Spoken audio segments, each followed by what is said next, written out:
And we are live! Hello Woo! and welcome to another live stream with the presented by the Story Engine deck to celebrate and showcase the Lore Masters deck, which is our current project on BackerKit. And today we have a Yeah. very special guest, a friend of mine from my I don't want to say past life in webcomics because I drew some My comics a couple past weeks ago. life. I still Yeah. sometimes draw comics, but I don't do as many comics as I used to. Come back to Um, us, Peter. but in my time in webcomics, Megan McKay, such a wonderful, delightful, creative person. We've gotten to hang out at some conventions. I've loved. Megan was a member of a tabletop RPG podcast, and has just constantly been, I think, in the same worlds that I have of like doing art, funny cartoons, cute things. Loves dogs, and then the Good Boy Guild, which was sort of a project that grew out of Megan's main webcomic, Doodle for Food, are just some of the cutest. Like these are comics that I constantly will interrupt whatever my wife is doing to be like, you have to read this.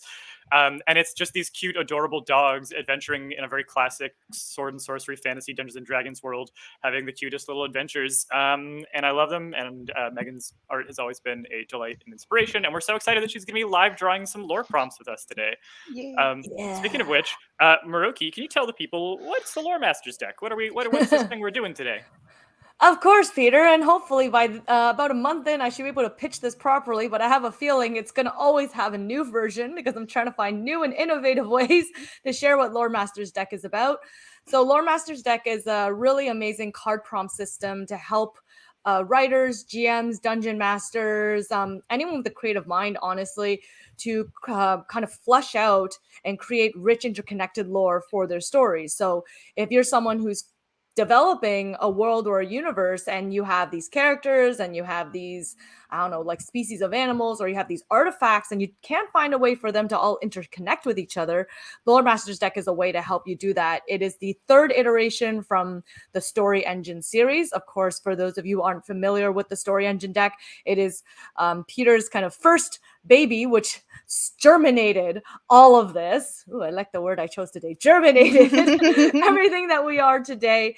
That's a card prompt system to help writers create stories and overcome writer's block. It has billions of possibilities. And I'm saying we actually did the math on this, so I'm not just throwing the word out there, billions. You notice I said billions and not trillions.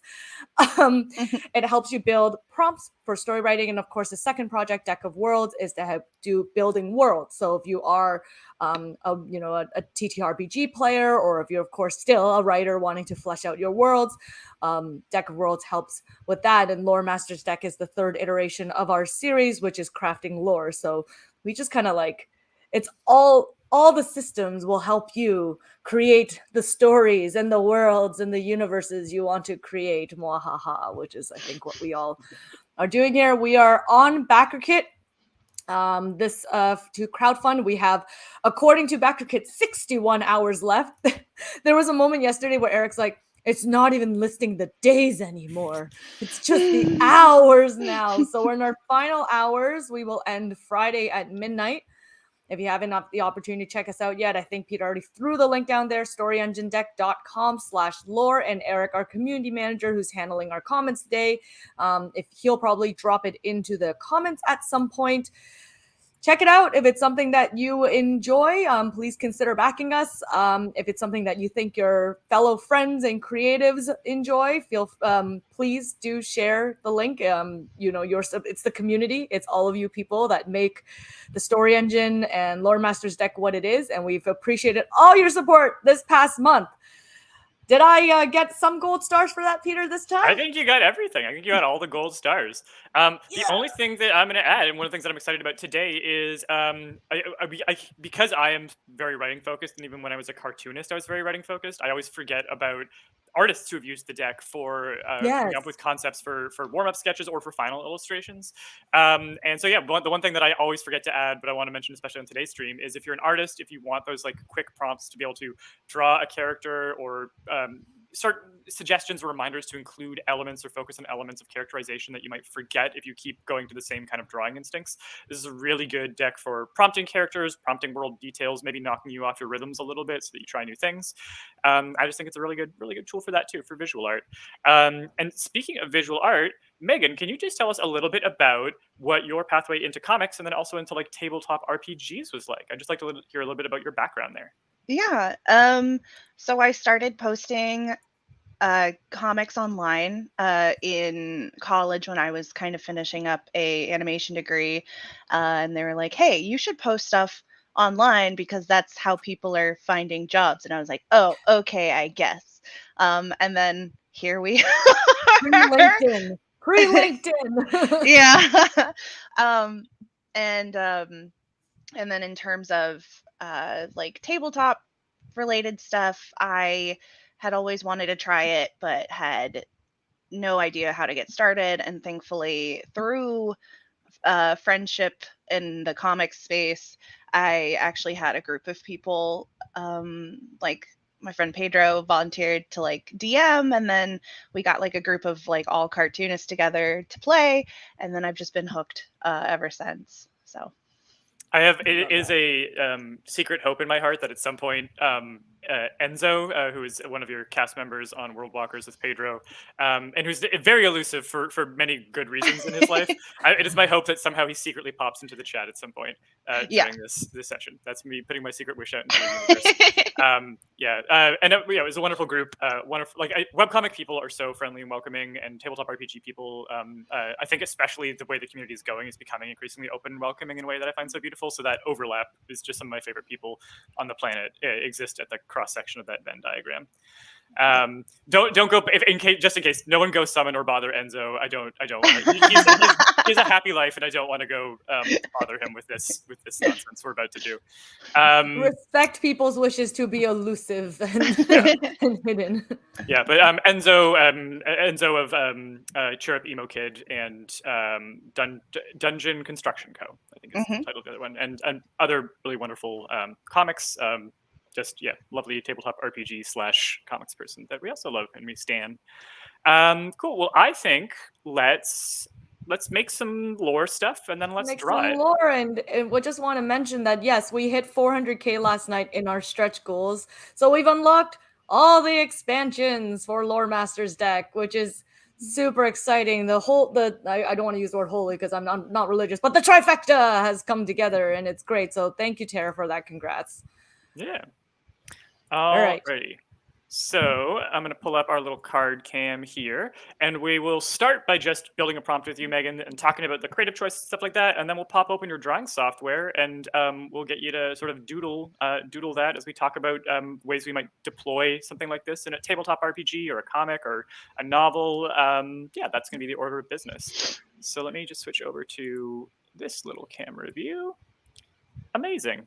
And we're going to build ourselves a little lore prompt. Megan, because you are the artist, I'm going to let you choose. Do you want to create a faction, a character, an event, a location, an object, a material, a creature, or we have a deities expansion if you want to create like a god or something? Oh, I saw okay. the light. I saw the eyes light up there. I know, and it's like the expansion too. So I kind of want to go with a deity, All maybe. right, let's do Yeah. it. Let's do a deity. Amazing. Where's my deities? My little box here. There we go. All right, I want to make sure it's one that, yeah, we have not done this one before. Okay, so is our deities, this is kind of, they're going to be their core type, their core archetype. Are they the serpent, the torchbearer, the titan, or the paradox? What are you thinking, Megan?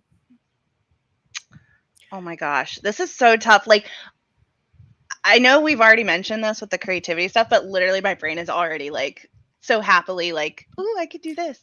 It is a Um, fun little playground to like, yeah, for your thoughts to tromp around in. And sometimes what we'll do is we throw things over to the chat sometimes to like vote. So if we get indecisive, we can have the chat vote.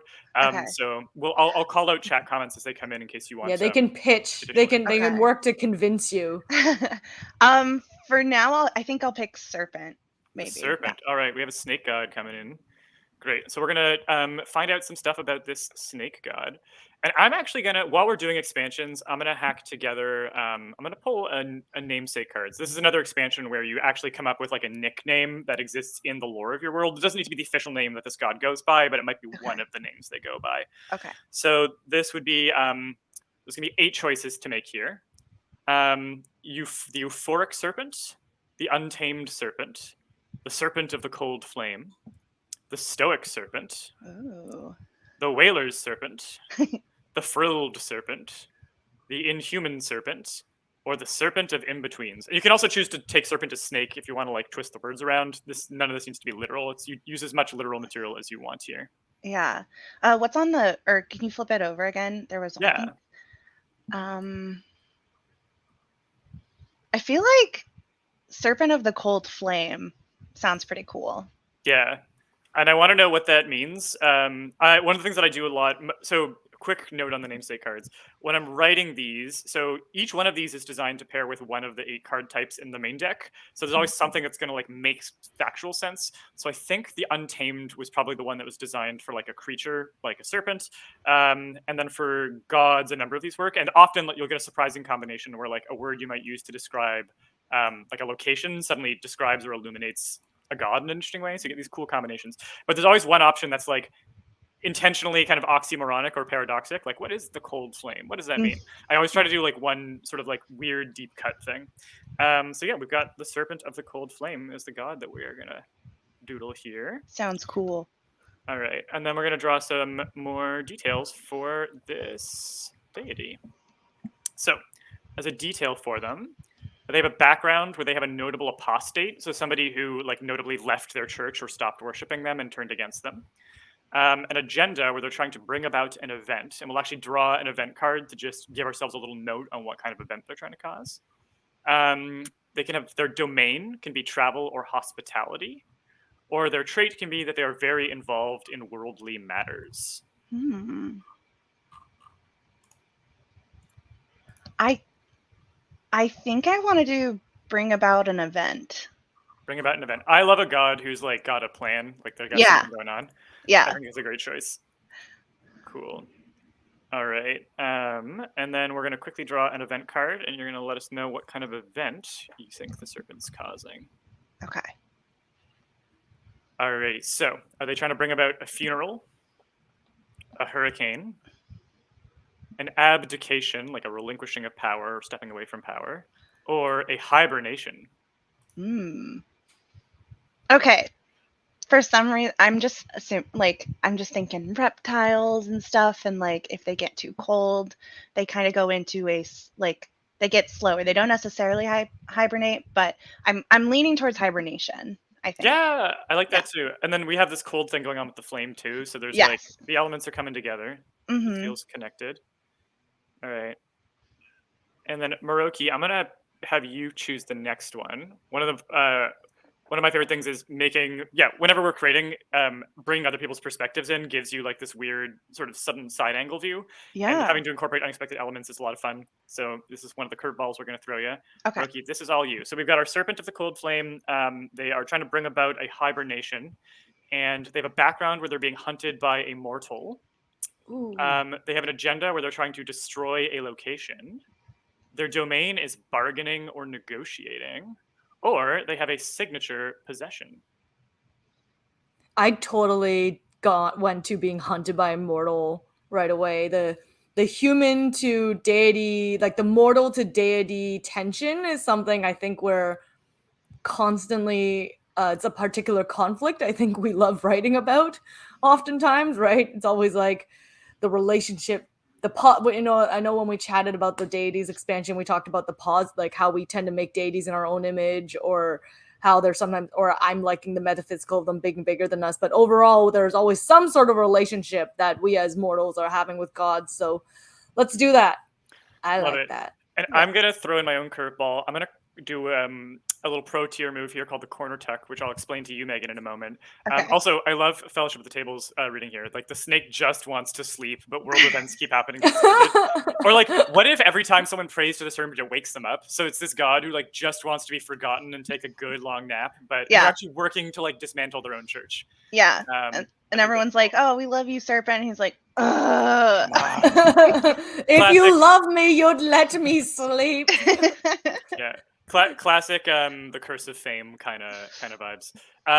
So a corner tuck is a little pro tier move we do here specifically with Lore Master's deck. You can do it with Deck of Worlds, and you can sometimes do it with Story Engine deck, but it really shines with Lore Master's deck. And it's where you have 2 cues that you like on adjacent corners or adjacent sides, and you tuck it on the corner, and you just keep both visible.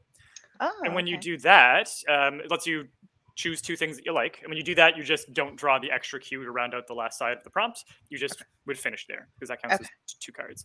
So let's Moroki, you'll choose the mortal, but Megan, you're going to choose the object that is their Okay. signature possession. Okay. I also love this idea that, like, how is this snake going to hold stuff? And our artist has to figure that out. It's a visual issue. No one said Amazing. the snake couldn't have little arms. We've never established this. Yeah. Or Also they have get- like telekinetic or something. Yeah, and get ready for just cutesy dumb goofiness because that's where I Yeah. love to take stuff. So Yeah, well, and that's No, why but we knew that. That's like Yeah. that's why you're here. We want to see the aesthetic, and actually, what I love about your work, Megan, is the Dungeons and Dragons world is usually very like that, very high fantasy, and dare I even say, and I say this, even as like a bit of shade thrown at myself, bit pretentious in terms of being like, yes, here's our like worlds with so many Latin names and Latin adjacent Greek names, and here's our beautiful like characters, and they're gorgeous. And I love when people take that aesthetic and throw it on its head and just be like, well, but how about this? yeah, get ready for Right? a sleepy snake.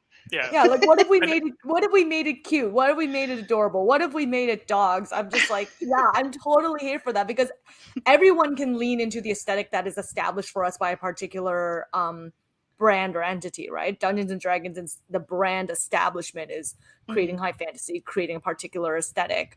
And when people challenge that aesthetic, it makes me happy. And that's what I think, like as creatives and as artists, that's what we're here for, right? That's why when we go down Artist Alley, we buy like all the different artists because we want to see the different renditions of something. So give me the cute, sleepy snake. I'm ready. I'm ready. I also love snakes, so I'm super ready. And I love going high fantasy, absolute derp. Like I love that combination. Yeah, just like Moroki said, that contrast is so much fun. But Moroki, who's hunting the sleepy snake? Is it going to be a jack of all trades? Is it going to be a gunner? Is it going to be an investigator, or is it going to be a critic? You know what's so funny? Now that I've talked about this cute snake, I feel bad that I've chosen to have it hunted my little. I'm like, oh, I'm sorry, I didn't mean that. But we don't know why they're being hunted, right? Like it might not be this could be someone who like wants to like give the snake like a sleeping pill and not necessarily like they're trying to find them. It doesn't have to necessarily be violent. A very different way. Like what if it is a critic and the critic is hunting the snake, but it's more of a reputation based? Like the critic's like, I have opinions about this god, and I think you're not. What if they're a god reviewer? God. Like what if that's their job? Like they review gods. Right? There's like some Harry Pratchett energy here, and I'm all for it. I totally think this critic thing, the fact that there's a god reviewer and the god's like, it's like this year the snake god is like 1-star review, and it's actually dangerous because the gods need people to believe in them. They're like, no, wait, like here's some calamity to show how powerful you are, and it's like, oh yeah, 5 stars, almighty god. Everyone's awake at midnight waiting for like the new review to be published. Like, am I hot or not? Like cold-blooded, cold flame sleeping snake is like, oh, apparently I'm not hot. Apparently, yeah. Like, they're sitting in like I don't know, the deities bar together, and they're like, I don't know, like this year I made sure their crop was really good. Like surely they should be grateful, and then they end up falling under the guy who like put a plague, and they're like, damn, everyone just loves negativity these days. Yes. The critic ends up going clickbaity with their paid reviews. All right. I think critic is a great choice. I think the critic's a great choice there. And I accidentally popped a card out. Boop. Okay. So, and then Megan, this is your choice for the signature possession. Okay. Is their signature possession a cannon, a portfolio, a belt, or friggin' serpent of the cold flame riding a motorcycle? Now, motorcycles are awful to draw, so I'm not gonna like put that one to you because they just suck to draw. It's the worst thing in the world. But what are you thinking here? Okay, so I was thinking, okay, just purely from the standpoint of, again, how am I going to draw this snake god and carrying a bunch of stuff? So I think I'm going to go with belt, just for the help of it being practical with I helping with also the like a little design. snake with a little belt. Like, where is its waist even? They're like But- this big. Yeah. The practical utility. But then there's like a giant like sword hanging off, like dragging along behind, or like another like I don't know, really large tool, and the snake's like it's like Yeah. clanging like a giant skirt. I'll go all Final Fantasy with it. It's just all belts. Yeah. And I got 8,000 belts. It just I mean, it's like an endless belt around the snake. Mm-hmm. So Megan, are you feeling ready to doodle a belted serpent of the cold flame who just wants to sleep and is being pursued by a god reviewer critic who? Yes. Yeah. All right, I'm let's do it. as ready as I can be. Okay, we're gonna try and switch to. Hopefully, I have not broken this. All right, there we go. So I'm gonna Yay. take down that little thing over your face, and we're gonna doodle here. We're Okay. gonna do some doodling. So what I'm gonna do for now, I think, is move this one off to the side, and maybe between Maroki and the chat, we will or can start building another prompt while Oh, while you yeah. doodle, and feel free to jump in anytime to discuss as you find interesting or see fit. Okay. Cool.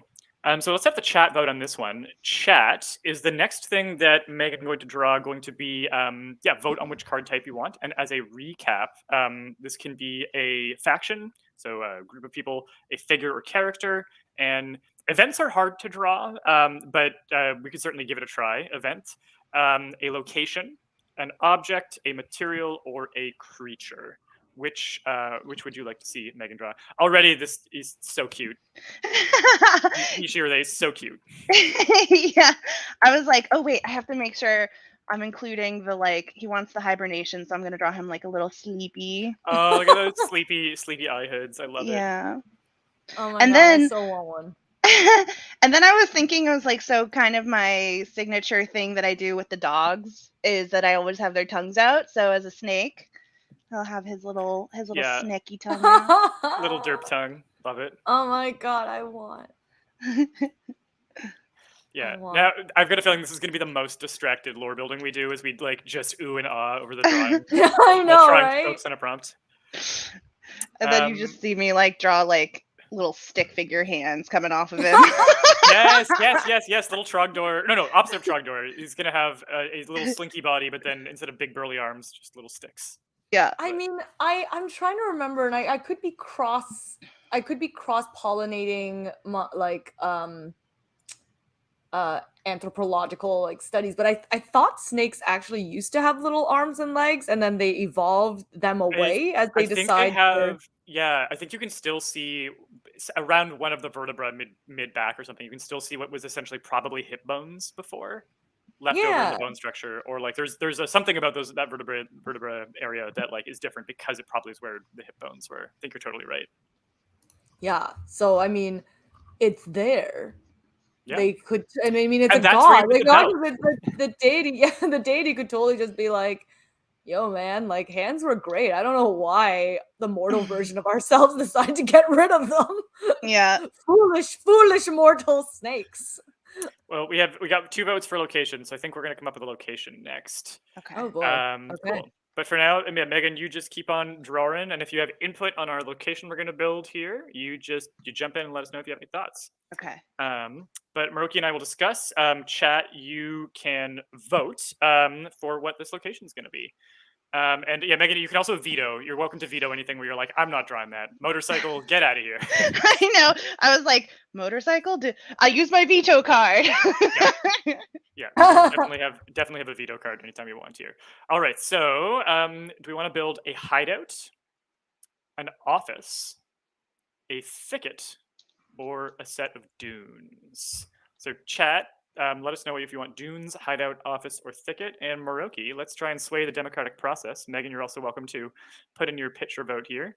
What are we thinking for building? Hideout, office, thicket, dunes. Is this are we creating this in tandem with our snake, or is this a completely different unrelated lore cluster? We can decide that as we go. I think let's assume for now it's unrelated, but if we see a way that it plugs in, we'll go ahead and plug it in. Okay. Because an office is hilarious to me if there's like an office for a god and it's incredibly bureaucratic. And he's got his little coffee mug. Yeah. Yeah, he's Yeah. retreating to the back of his office. Yeah, we could Yeah. definitely make this and so the critic that's trying to pursue this god is really it's not about finding them, it's about like getting access to them, like finding like the right email address to book a meeting, to get past the Yeah. secretary, to get past security. Yeah. Um yeah, and we've got Natalie and Sarah both are voting for office too. So I think our god lives in an office. Okay. All I'm right. gonna give him a little. Is it okay if, like, as you're building this, I'm like adding to his Do it. design? Love Okay, it. I want to give him like a little employee ID badge. Oh, Yeah. I love it. Oh, I love it. Yeah. Yeah. Yeah. Okay, cool. Then The let's eat. world is your oyster. The Yeah. world is your oyster, Megan. Yay! And this is I'm drawing like his little coworker who's kind of like, did you take the last of the coffee and not refill it again, or like what's going on here? This is the critic. Yeah. Oh, yeah. 6 out of 10 would not deify again. All right. So we have a suggestion from Natalie to do office hideout and tuck it. So you can sort of corner tuck the primary side of the prompt. So what you end up doing is not tucking something on the hideout side, and we just leave that open, and then that counts as its own queue. So we're just never going to tuck I something feel on the like this side. is like extra advanced that we have not even shared with anyone till today. The I mean, extra advanced version of Lore Master's deck, which is our rules are we can do whatever you want, do whatever that will create the world that you want to truly create. yeah, it's basically whatever serves your process, and that I think the real trick is in that you'll remember what you meant. That's kind of the other clincher, is like you want to make sure that when you come back to it, you're like, why did I do that? And if you can be consistent in the conventions that you use to physically align your cards in space, it'll make it a lot easier for you to decipher your prompts later.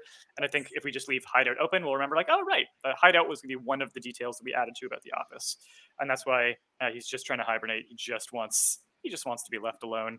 Yeah. All right. Well, let's find out some more details about this office. Is it used for sport or group activities as a background? Does it have a trait where there's a carving, mural, or art piece depicting an event? Does it have a trait where it is protected by a constructed barrier? And we would draw a material card to find out what that barrier is made out of.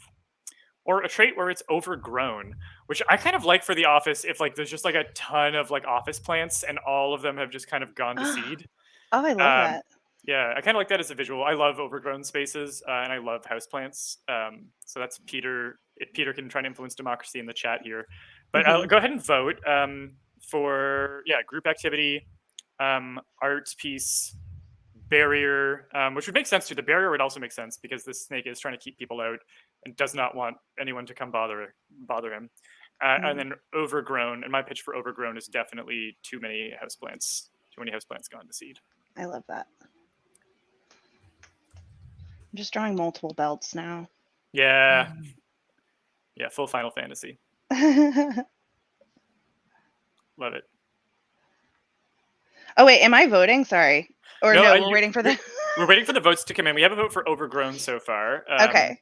Cool. And happy to happy for you to like influence the vote if you like, if there's a version of this you want to do. You can also again veto or like just say, oh, that's the one. We're going to ignore chat and we're going to go with that one. But I think we've got enough votes for overgrown from Sarah S. and Natalie to make that happen. And then a little joke from Eric, our community manager, who's the story engine deck in the chat. Leonard let himself go. Leonard was became crucial. He was a houseplant who became absolutely crucial to the one shot that we ran. So we built a world using the Lore Masters deck in one of our previous lives. You can find on the live tab of our YouTube channel. And then we, over the weekend, I created a one shot out of that material that we created collaboratively with the chat. And we ran it live with Maroki played Dungeons and Dragons for the first time live on camera. My wife was one of the cast members. We had Jordan Shively playing a character named Fadriel Kane. And we had Alina Pete playing a character named Karga Slyat. And it was a ton of fun. And I literally am not exaggerating when I say that I think that Leonard may be the reason that the world didn't end. I'm not kidding. A houseplant named Leonard may be the reason that the world didn't end. And if you want to find out what that means, you can check out. It's called the Heart of Skycrown Glacier, and it is in our YouTube live history. You can watch it. Wonderful little one shot that we ran. And ooh, look at that cold flame. I love Yeah. this high fantasy, low fantasy, or high fantasy like low joke, dumb joke combo. It's so good. It's so good. Yeah, I was like, okay, well now how do I draw the cold flame? I'm like, I haven't made him very deity like, so this is my Yeah. attempt to rectify it. He gets like a cool little headpiece.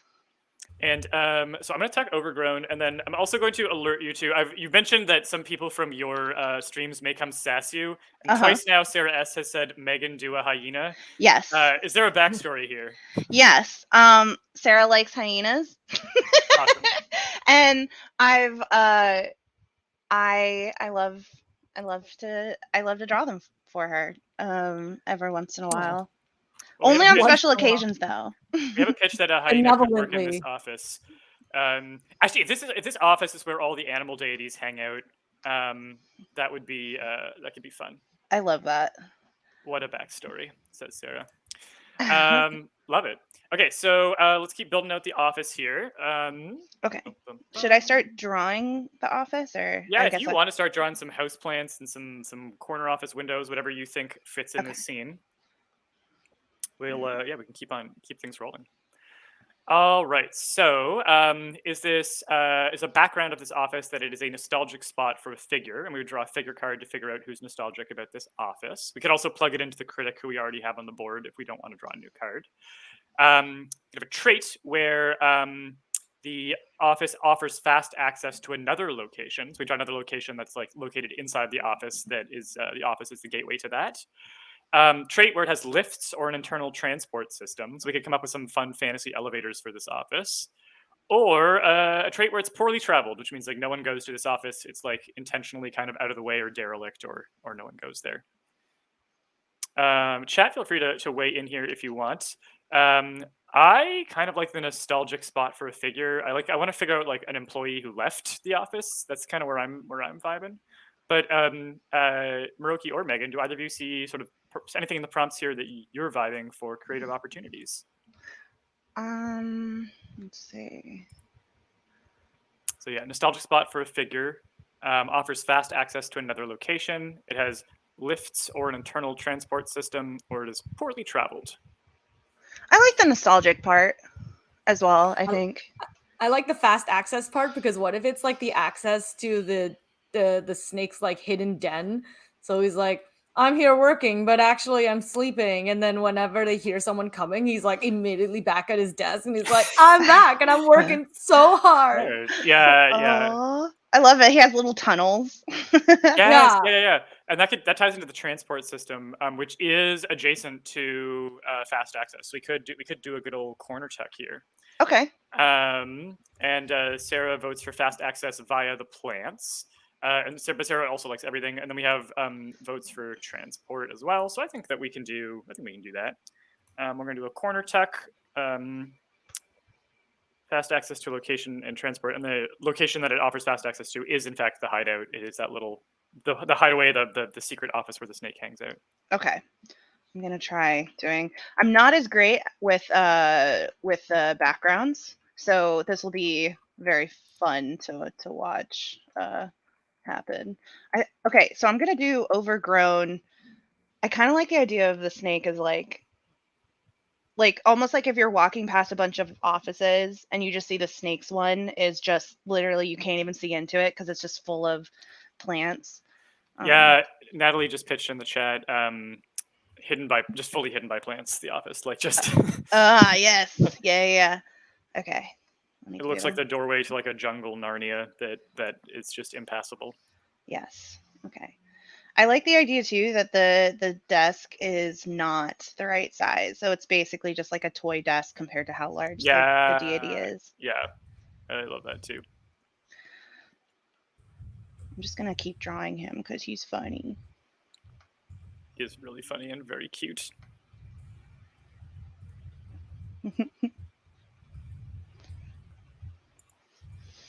This is the part where I would get in trouble, is because I'm a huge fan of drawing like plants and nature kind of stuff. So this would be something where it's like if I was given the opportunity, I would just draw this for like hours because I'm like, ooh, let's have a monstera. Let's have a Yes. this.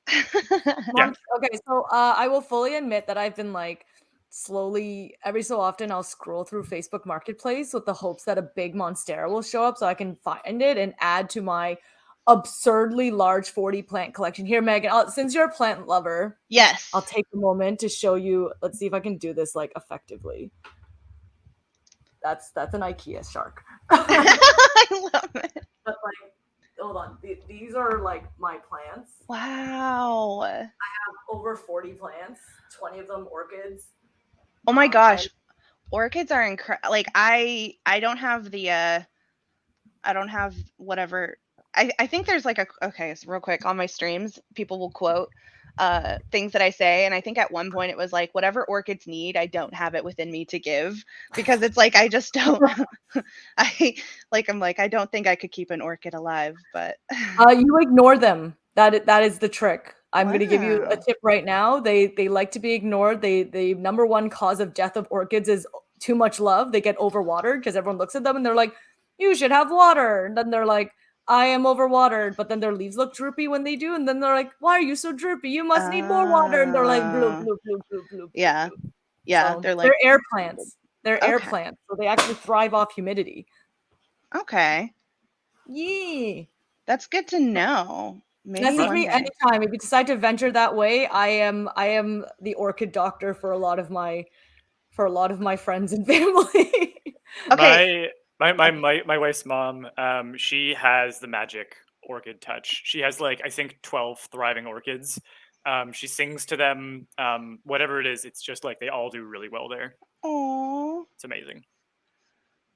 What was I gonna say? Oh yeah, and Megan, is there any chance that I know you maybe just cleared the canvas in the previous sketch, but is there any chance Uh-huh. you could save these for us so we can do little? We might give these away as little sketch cards to the chat if you'd be comfortable with that. Absolutely. Yeah, Amazing. 100%. Um, Yeah, I have it all in this document and then I'll save it in whatever Beautiful. format you want. Love it. So, Moroki, I might task you in the background if you want to think about how we want to raffle these to the chat. To like, if maybe for each sketch, if there's somebody who had like a pitch that's involved in it, we can give it to them, or we could just I don't know do some kind of raffle thing. I've never done a raffle before. I don't know how it works. Figure something out. I was gonna put our chat to work, Peter, but like I wouldn't be a business person if I couldn't put our chat to work and be like, "Hey, if you." Yeah, we could do a little like hashtag based thing where if you tweet out a little tweet out about the stream or something, we could that puts you in the running, and anyone who tweets about it and uses a certain hashtag is in the running for a little sketch card we'll send you. Yeah. They should also Yeah. see if they could name the deity if they want. Oh, we could do That yeah, sounds okay. fun. So so the serpent of the cold flame probably doesn't go it's a mouthful. They go by that a lot. Or they probably don't go by that very often. They probably have a working nickname. So we could do Mhm. whoever gives us the best name for the snake in the chat will get a sketch card of the serpent of the cold flame / whatever you name this guy. Sorry, I missed. Yeah, I did see that pun from Tara. She's been very good at giving me some bangers throughout this entire campaign of Moroki hates puns. puns, so the chat has been torturing her at my request. Oh. Moroki, do you know why Yoda from Star Wars is a good gardener? Because he has 2 green thumbs. That's funny. All right, we have our first name suggestion.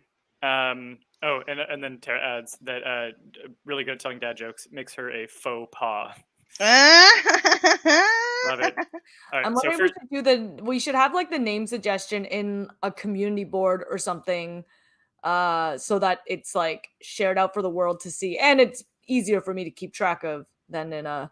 Wait, did we figure out the conditions? I was distracted. I apologize. I was too busy I thinking. think for this one we'll do it just in the chat, and then for next one, we can buy time to get a post up in the background as we discuss lore. Oh, I can do it right now. Don't you worry. We've already got 3 suggestions in the chat. I want to honor those rather than making people go to the discussion. Okay, but wait, guys, Just for the first one. Peter, you're stopping the business person in me from doing the business thing, which is creating a forum board on our backer kit. And hey, guys, I'm sure if you guys aren't crowdfunder people, let me give you secrets. Algorithms are important and stuff, and engagement helps us. And Peter is being very generous and doing the thing right away without allowing my capitalist evil human tower brain to come in. We had 4 chat suggestions by the time we had the idea for the discussion board. So for the next one, I think what we do, make a discussion board for this. This is where we'll do the answers that get you sketch cards in the raffle, and then we can do like, you start the comment on like, here's where you put your reply for the name, and then people can put their replies there. But yeah, we have suggestions of Tim, Borello, the Cold Bruh. That's from Kalobi and Natalie, both got to that one. Snakely, and then a second vote for Snakely coming from Sarah. So we'll take another couple seconds for any more suggestions to come in, and then Megan, we'll let you pick the which name you like the most. Oh, okay. Also, Maroki, what do you think the deity's like favorite kind of plant is? A snake plant? Yeah, I was about to be like,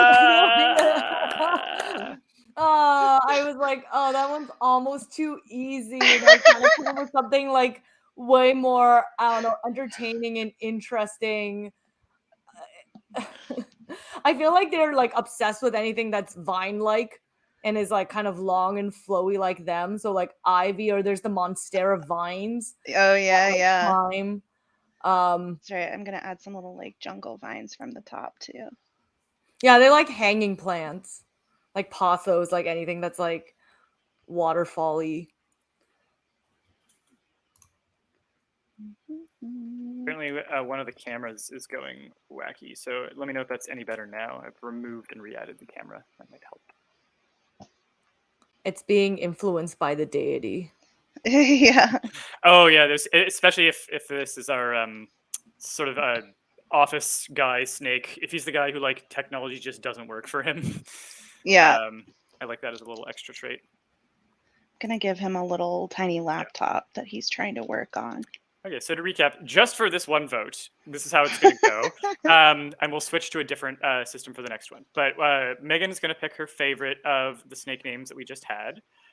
So Sarah S. says Tim. Fellowship at the Table says Borello. Kalobi got to Cold Bruh first, but Natalie gets honorable mention at just split second later, suggesting Cold Bruh as well. Tara Kalunga with Snakely, and then some support from Sarah S. for Snakely. Megan, which of those names is your favorite? I think I gotta go with Cold Bruh. That's just kind of funny. It incorporates his deity coolness, and it's also a pun. So Right. Yeah. All right, so Cold Bruh it is. And then I think what we'll do for the remaining sketch cards, what we'll do is, I think we'll do them via discussion board. So we're going to open up a discussion board on the backer kit page. And Maroki, if you want to go ahead and start one that says, this is where you can post your pitches or answers to win a sketch card.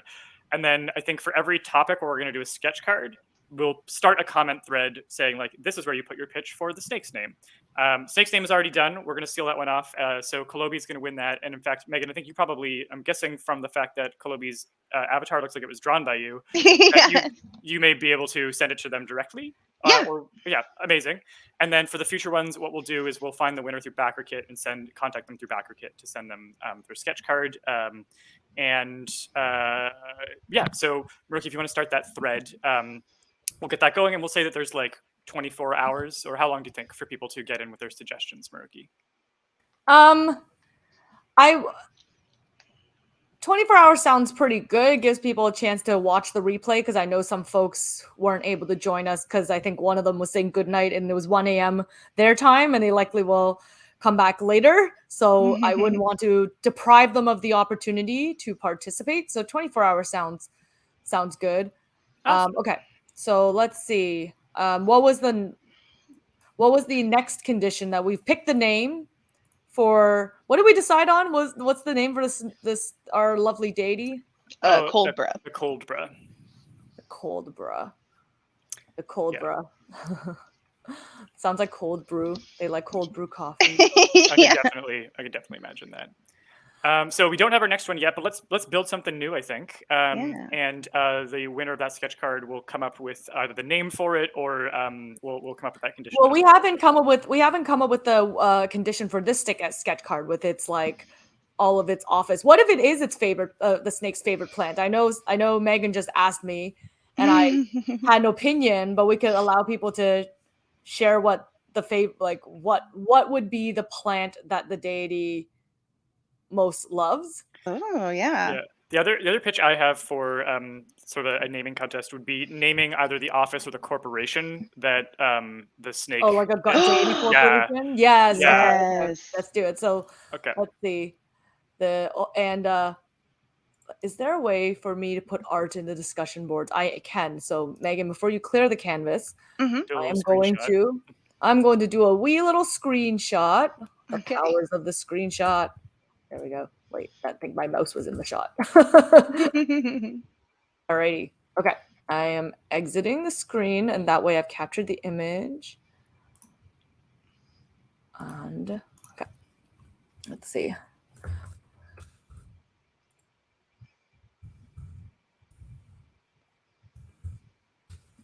Did I get most of the office stuff right?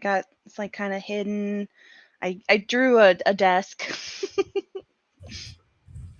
Oh wait, I should do like a little calendar in the background.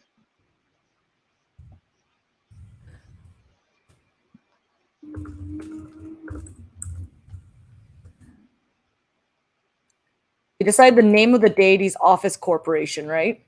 Yeah. Hmm. So go ahead and we'll once that's up, Maroki, let me know and we can post the link in the chat. Yeah, and then people can find their way over there to pitch their names. Sounds good. Sounds good.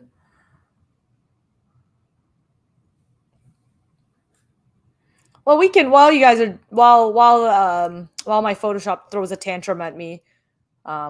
Feel free to we can keep moving. All right, Okay. I'll clear the board and we're gonna do whole new prompt from scratch. Megan, do you want to make a character, a faction? We already done location. Do you want to make an object or do you want to make a creature? I'm kind of curious to explore the creature thing, Yeah. mostly because in my comics, sometimes I am like, man, I wish I had an idea like how to switch it up. So Yeah. Well, let's invent a species. Do you want to guess what Sarah S just suggested for what species we should draw? I just happened to glance, and I did see hyena. Hyena. Yeah. It's honestly really out of character for her, I think. But if that's something she's, Yeah, she'd be willing to put up with it. Maybe we could. Well, here's our main creature prompt that we're going to work with. So is this creature going to be? And chat, feel free to pitch ideas here. But Megan, it'll be your final choice. Is this? We're going to create a new bird, a new kind of camel species, a sea star, or a tyrannosaurus type species. This is the baseline. Oh. Keep in mind, we'll be mixing and matching different species features here. So this is just the canvas we're going to start with. Okay. I think bird. A bird. Amazing. Okay. So we're going to make a new bird. I like bird is a very blank canvas. There's a lot that we can do with that. Yeah. Okay. And we are going to give this bird some features. There's a background where this bird is the pet of a notable figure, a trait where the bird has feathers or scales. And I'd say if we do that, let's go scales to keep it more interesting. Mm-hmm. A trait where they bear a single offspring or lay only a single egg. So that's going to give us a little bit of information about how they reproduce. A trait where it's partly mechanical or synthetic. Oh. Or back to our little pet cue. Or so chat, you can vote on pet, scales, egg, or synthetic. And while you vote, Megan, what are you feeling? Well, real quick, can we change it to camel because everyone made a good argument that it's hump day, so it's gotta. Yes. All right. Camel. Okay. Hump day. All right. Pivoting from bird to camel. Okay. Feathers and scales are both back on the table now. Okay. So pet of a notable figure, feathers, scales, single offspring, or egg. This could be an egg-laying camel, egg-laying ungulate. Yeah. Or partly synthetic or mechanical.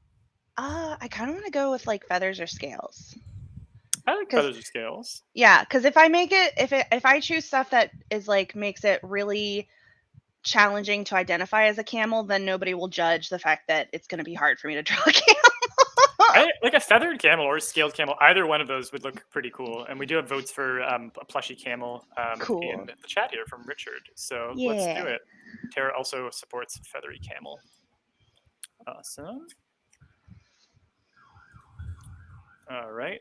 And then we will draw our next card. So another feature for this camel. A background where the camel is hunted for a material, and we'll draw a material card to find out what kind of material is harvested from the camel. A trait where it's a drooly or damp creature. A trait where it feeds on a specific kind of location. So we draw a location card, and literally this like chomps on a kind of building or a type of terrain that it feeds off of. Okay. A trait where it has webbed digits or limbs. Oh. Wow. Actually, I really like all of these. For some reason, the fact that you said chomps on like a building or something, that made me laugh. So maybe feeds on a specific location. But I'm liking that. I'm liking that too. Yeah, I'm also open to if either of you has something that's calling to you, or if the chat has anything. I know Moroki is currently concentrating on running tech in the background, so okay. I don't want to disrupt her, but I am going to just read out the pun that came in because it's really good. Fellowship at the Table says, "I'd be down for feathers." Love it. Okay, so I heard you. So we've got votes for feeds on specific kind of location, and then we've got or votes from us panelists for that, and then we also have votes for drool or maybe webbed paws. So we could corner tuck this. So do you want to go with webbed digits or limbs, or do you want to go with drooly or damp? Oh, actually, Can I just answer my own question? Yeah. I think that if we're already using its mouth to chomp on a building in this drawing, so I think drooly or damp, if it's got like a big like as it goes, is going to be good for the visual. Whereas we won't really be able to see the toes. Yes. Okay. Cool. Thank you for letting me immediately interrupt my own question to give an answer that I like. Although Sarah just came in with a really great suggestion. I like all of them, especially webbed feet and damp seems like some kind of swamp dwelling camel. So we can still bring that in using the damp part of drooly or damp. Yeah. But I think a swamp camel would be a lot of fun because we associate them so much with dry environments that this is a really good opportunity to reimagine what a camel-like creature would look like in a swarm. It's true. All right, more about this camel. Actually, sorry, before we do that, I'm going to put this aside so we don't lose it. But the location, what does it eat? Does it feed on ruins? I love the idea that it can only eat like old buildings. Yeah. I think it's really fun. Does it feed on academies? Does it feed on valleys, or does it feed on oceans? I like the ruins because it's basically like the granola of buildings. He's just crunching on like buildings. That's the best description I've ever heard. Love it. All right, so this is so we're going to corner tuck this like that. We are going to do it eats ruins, and I like because camels they do have that kind of like reputation or vibe. I'm not sure. I've never met a camel, so I don't know how true to life this is. Maybe they're really ornery and they don't have like the kind of dozy thing that you see them presented in a lot of media.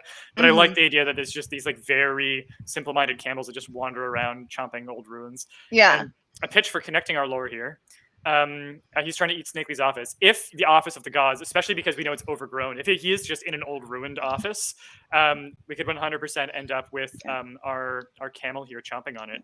Yeah. And I'm going to go ahead, Moroki, how would you feel if in the comments on the discussion board on the BackerKit page, the winner of this sketch card needs to name the species of camel? Like what kind of camel is this that eats ruins and is feathered? Species of camel.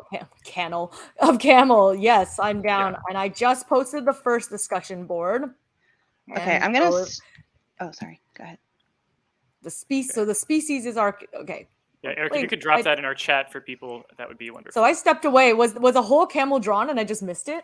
No, we just started, but we were. I was like, I don't want to miss seeing the camel. I was thinking I was like, I think I'll start trying to draw like the base of the camel, and then while we're adding to it. I think that's safe. And then one final prompt for it. It is a background where the camels are guardians of a certain location. They have a trait where they spit acid or squirt ink. They have a trait where they are aquatic, or they have a trait where they have a prehensile tail, like a tail that they can almost maneuver things with, like a limb. Dang, these are all really great options. I feel like I'm doing the corner tech thing maybe a little bit too much, but I love the idea that it's a guardian of a location and it's just kind of slowly eating it, Yeah, and it's I eating think it it's with really like funny. acid. Yeah. Okay. Because camels spit, so. So I'm gonna usually when you've already done 3 prompts, you can't corner tech because you've used up 3 spaces. But we're already we're off the beaten map here. We're making so here we go. A 5 prompt. This is the first. Yes. This is we're breaking all the rules. 5 Yes. a 5Q prompt. And then I think we don't need to draw a location to figure out what it is because we know it's ruins. We just know that they are eating the thing that they're guarding. Yeah. Okay. I had to look up references for camel. Yeah, they don't get drawn all that often, so that's completely Yeah, I fair. think I'm pretty sure I would draw a circle and another circle, and then draw like 2 humps on the circle. Yeah. You know, actually, fun, interesting fact about camels, and this is purely anecdotal because I'm a sample size of 1. But when I was in Egypt many years ago, I got to ride a camel, and first of all, when you get on their backs and they stand up, it's terrifying. It feels like you're about to just get thrown right off the camel. Secondly, I know a lot of people talk about like the spitting camel. They didn't really spit all that much, but if they passed gas, you wanted to stay as far away as possible because it was truly one of the most horrific experiences that you will ever go through, and they do it quite often.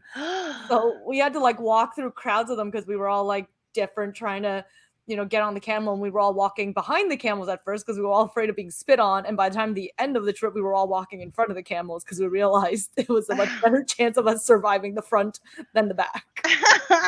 You're like, I'll take the spit at this point. Yeah, I'll take the spit at this point. Now, I don't know anything about camel anatomy, but I assume that the hump is just gas storage. Yeah. That's my camel anatomy non-fact of the day. Although this is like, our species of camel, so who knows? That could be that kind of camel, but I think this camel's too cute to have like a whole bunch of fart jokes affiliated to it. Okay. Man, camels are hard to draw. Okay. It's fine. It's fine. I was gonna just draw him like sitting like a goober. But then I'm like, wow, that's hard. From drawing locations and backdrops and like camels today, Megan, was this what you expected today to become? The camel is definitely a surprise for sure. Now, if I remember correctly, because I was I was kind of distracted writing some stuff. I think you picked the camel. Did you not? I was gently nudged in the direction by the chat. I see. It's the chat's fault, is it? Yeah, so guys, when this turns out kind of cursed, you know who to blame. There's so many descriptions I expected to hear, and that was not it. Yeah, all right. A lot of my regulars are used to like I would do live draws where they could request anything, and they kind of found out like some of my weaknesses in drawing, so there would be like whole live streams of me drawing like cursed images because I was just doing my best. I love it. You know what? This is something I've now that I'm kind of hanging out on our community board. This is the first time I've really taken a look at our community leaders, but I thought I would give a quick shout out to the folks who've been hanging out on our community forums and talking about Lore Master's deck, asking questions, helping answer questions for us too, which is honestly something we're really grateful for. Sometimes I see a question come in, and we love them. Like, I'm not saying this in any negative way, but my inbox is just beyond hope now because I do get notified for every single comment that hits our board, and we do our best to answer them, but they do get overwhelming. And sometimes I will like look at a comment come in from someone and they're actually answering the question. I'm like, oh my God, these people are the best. So shout out to Copy. I'm going to assume it's Kitten because it's KTTN, but Copy Kitten. And then TS, who I know is Tara. Is it Kalunga or Kalunga? I'm not sure how to pronounce your last name. I apologize, but Tara. And the number 3 is Eldon, and Eldon Macwood. So those are numbers 1, 2, 3 in our community leaders right now. Thank you so much for constantly participating, sharing your insights, your thoughts, and feedback throughout the campaign. It's what what makes us better. So thank you all for that. And then on that note, I am going to put up the second discussion board for name the species of our lore camel. This is the part where I'm internally screaming, where I'm like, "Oh my god, how do I draw a camel?" Hey, this isn't a camel. This is a camel-based species. So Oh, that's true. any departures are canonical and intentional. Yes. Oh, I love that. Canonical and intentional. That's how I'm gonna do it from now on if I ever draw something really weird. Can I request one derpy little head feather that like sticks up like kind of plumy like right from the top? Absolutely. Yeah. Like a big wavy floppy head feather. Wait, like this? Yeah, like a quail kind of thing. Oh yeah. Oh yeah, because this camel species has feathers, right? Yeah. Let me see. What feathered? It could just be a single feather. One single feather. And actually, like, I know that a lot of desert species, and this is not a desert species, we've decided it's sort of swampy, but still species that need to be able to deal with heat. Like the reason that jackrabbits have very alert ears and tall ears is they actually end up acting like radiators, like the way that radiators are folded to increase surface area for heat distribution. They get rid of their own body heat by sending it out through this huge extension of their body in the ears. So if the feather is like a way of getting rid of heat when the body's overheating or something, maybe we could actually argue that this anatomically makes sense for some reason. Yeah. I also like the idea of adding kind of like chickens, where they'll have feathers and it goes into like almost like scaly looking legs. So yeah, love it. Peter, just so that I can share it on the community board for context, can you read to me the lore cluster for the camel so I can describe it? Yeah, of course. So this is a feathered species of camel that both feeds on but also guards. Hold on. It feeds on. Yes. But also guards ancient ruins. I'm gonna quote from Megan. The runes are the granola. Yeah. Okay. And it digests these ruins through its acid drool. Oh my god. Mostly lives in damp or swampy areas.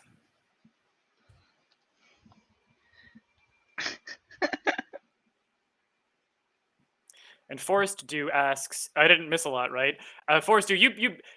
I wouldn't say you missed a lot, but you missed a lot of context to have to catch you up on. We've been live. Actually, let's do a little. We're halfway through here, so we'll do a little recap on what we're doing today.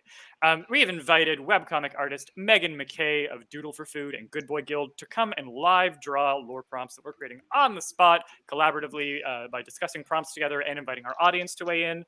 And we're going to be continuing to draw another couple lore items that are inspired using the Lore Masters deck. If you've never heard of the Lore Masters deck, oh my goodness, you're so lucky because I'm about to tell you about it and you have no choice. Lore Masters deck is a deck of cards for creating webs of lore for world builders and writers, for artists, and for tabletop role-playing game storytellers.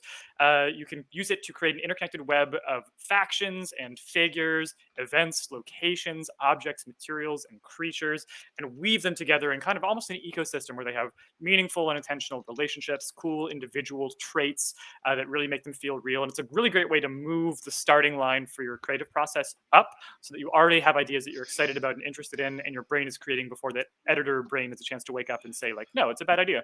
You're already having so much fun with it that you're just like there in that creative flow state, and we love it. We live for it. And we're about to name this creature. If you would like to help us name this camel, which has it's a feathered species of camel. It lives in and feeds off of ruins, which it's supposed to be guarding, but mostly it's just slowly digesting with the aid of its drooly acid spit. Look at those lines coming off of the that ruined pillar there in the sketch. I love it. If you will go to our backer kit page, go to the most recent discussion that was posted, and Eric, if I could, oh yeah, we already have it here. This is the long URL. If you scroll up in the chat to get to the page where you can pitch us names for the camel. We're going to pick a favorite name in 24 hours, and if we pick your name, we will get in touch with you and send you the digital sketch card that Megan is drawing right now of our derpy little ruin-eating camel. Yeah. You don't want to miss this, guys. This is the good stuff. This is the good stuff. It is the best stuff. I love it. I love the fanned, almost peacocky tail too. Yeah. Help us name this strange beast. Yes. Oh, and thank you, Forrest Dew. Forrest Dew sent an email to a former writing roommate about the Lore Master deck and Story Engine Deck of Worlds. Already replied and seemed interested. We really appreciate everyone who's been sharing the project. We are trying to do something where we can get 500 individual backers to each share the project link before the project ends. We are going to release a free PDF print and play expansion of outtakes. So all of the prompts that were like too weird for the main deck, or they're like a different slant on something else that we put a different version in, we're going to put those together in a package and send that out to you if we can hit 500 shares. So this counts as a share. It's literally an honor system button. You click it to get to our sharing portal, and it'll log your share, and then it can be, you can email someone, you can tell someone out loud, you can post it on social media. The more shares we can get in these final days, the more we can get the project towards a stretch goal that I'm really passionate about. If we can hit $450,000, we are going to add a set of link tokens, physical wooden tokens that you can use to track connections across your lore web, so that you can go into greater detail about the way the different parts of it are connected. Even if they're not physically next to each other in your spread, you can actually watch the trail of breadcrumbs that connects them. I would love to be able to add this to every single deck as a freebie, and we can do that if we hit 450,000. So really appreciate everybody sharing the link. That makes a huge difference. And we love to see it. Also, if you are introducing people to the Story Engine deck or Deck of Worlds, we have free demos of both of those that people can go download right now. storyengindeck.com/demo, or deckofworlds.com/demo. If you go there, you can immediately download a PDF printable demo to try out. And I agree with Richard. And Megan has nailed the feathered camel. And if you want to join us for our big wrap on Friday, starting at 9 p.m. Eastern time, we're going to be live streaming all the way to midnight. And we have lots of fun things planned for the evening. So please join us as we kind of count down together the final hours of the campaign. And of course, if you have ideas on what you would like us to do or perform, I guess, considering that both Peter and I put ourselves on the spot to perform. Peter juggled Megan. I also learned that Peter's quite an incredible juggler. Not surprised. Super talented at so many things. I also do card magic. Maybe that'll come out. If you get me a couple, the things that I will only do when I've had a drink are try to speak French and do card magic or other types of close-up magic, and I can do at least one or two tricks that would look decent on camera. So if you want to get Peter's random bag of talents out, pressure me into that. I know. I was having this moment. I was like, because with the very first day, Megan, we ended up doing like a wine pairing sessions with weird creatures created by Lore Master's deck. I write about wine as a kind of like side hustle, and I was kind of like, I wonder if we're allowed to like have a drink on camera, and half the backer kit team was just sort of like, we saw nothing. And I was like, hey, you know what? Maybe as part of celebration, I can saber a bottle live on camera. If anyone finds that fascinating, I'll have to like tie a string to the end of it so that it doesn't go flying across my condo or off the balcony, because I do not support sabering wine off balconies. But it's like, hey, if anyone wants to do the cool thing that everyone's ever wanted to see, it's like celebratory or something, right? I would love to do a live sabering. That just sounds, saying it out loud is already giving me like little boy excitement. Right? It just seems like a thing that we want all do, and I can like pull out my epic sword and weaponry collection that I might have spent like all my teenage allowance money on as a kid, because I like decided that I wanted many swords and fun knives and stuff, because that's an incredibly practical hobby to have. Yeah, I think so. Yeah, exactly, right? Absolutely practical hobby. Owning just like piles of decorative katanas and wakizashis and like various curved blades. Absolutely normal hobby to have, everyone. A little fun fact about Jordan Shively, who has been on a number of our streams as one of our guest writers. They have collected knives. They have like a mammoth bone knife and some other really cool ones. So if you ever want Ooh. to compare bladed implements, Maroki, that's another thing Oh, doing. they would absolutely like destroy me and obliterate me because like I'm sure they have actual real collectibles. And remember, I was using a teenage allowance, which means I was buying like cheap replicas and thinking they were the real thing, and totally would. I mean, they're sharp, they're pointy. They would truly hurt someone if I really need to defend myself in a pinch, but they will shatter when hitting bone. Although I used to say to people, by the time the things hit bone and shattered, you probably are severely injured. So I guess it's done its job. Mm-hmm. Well, now we're all imagining your home full of katanas and orchids that go well together. Yeah.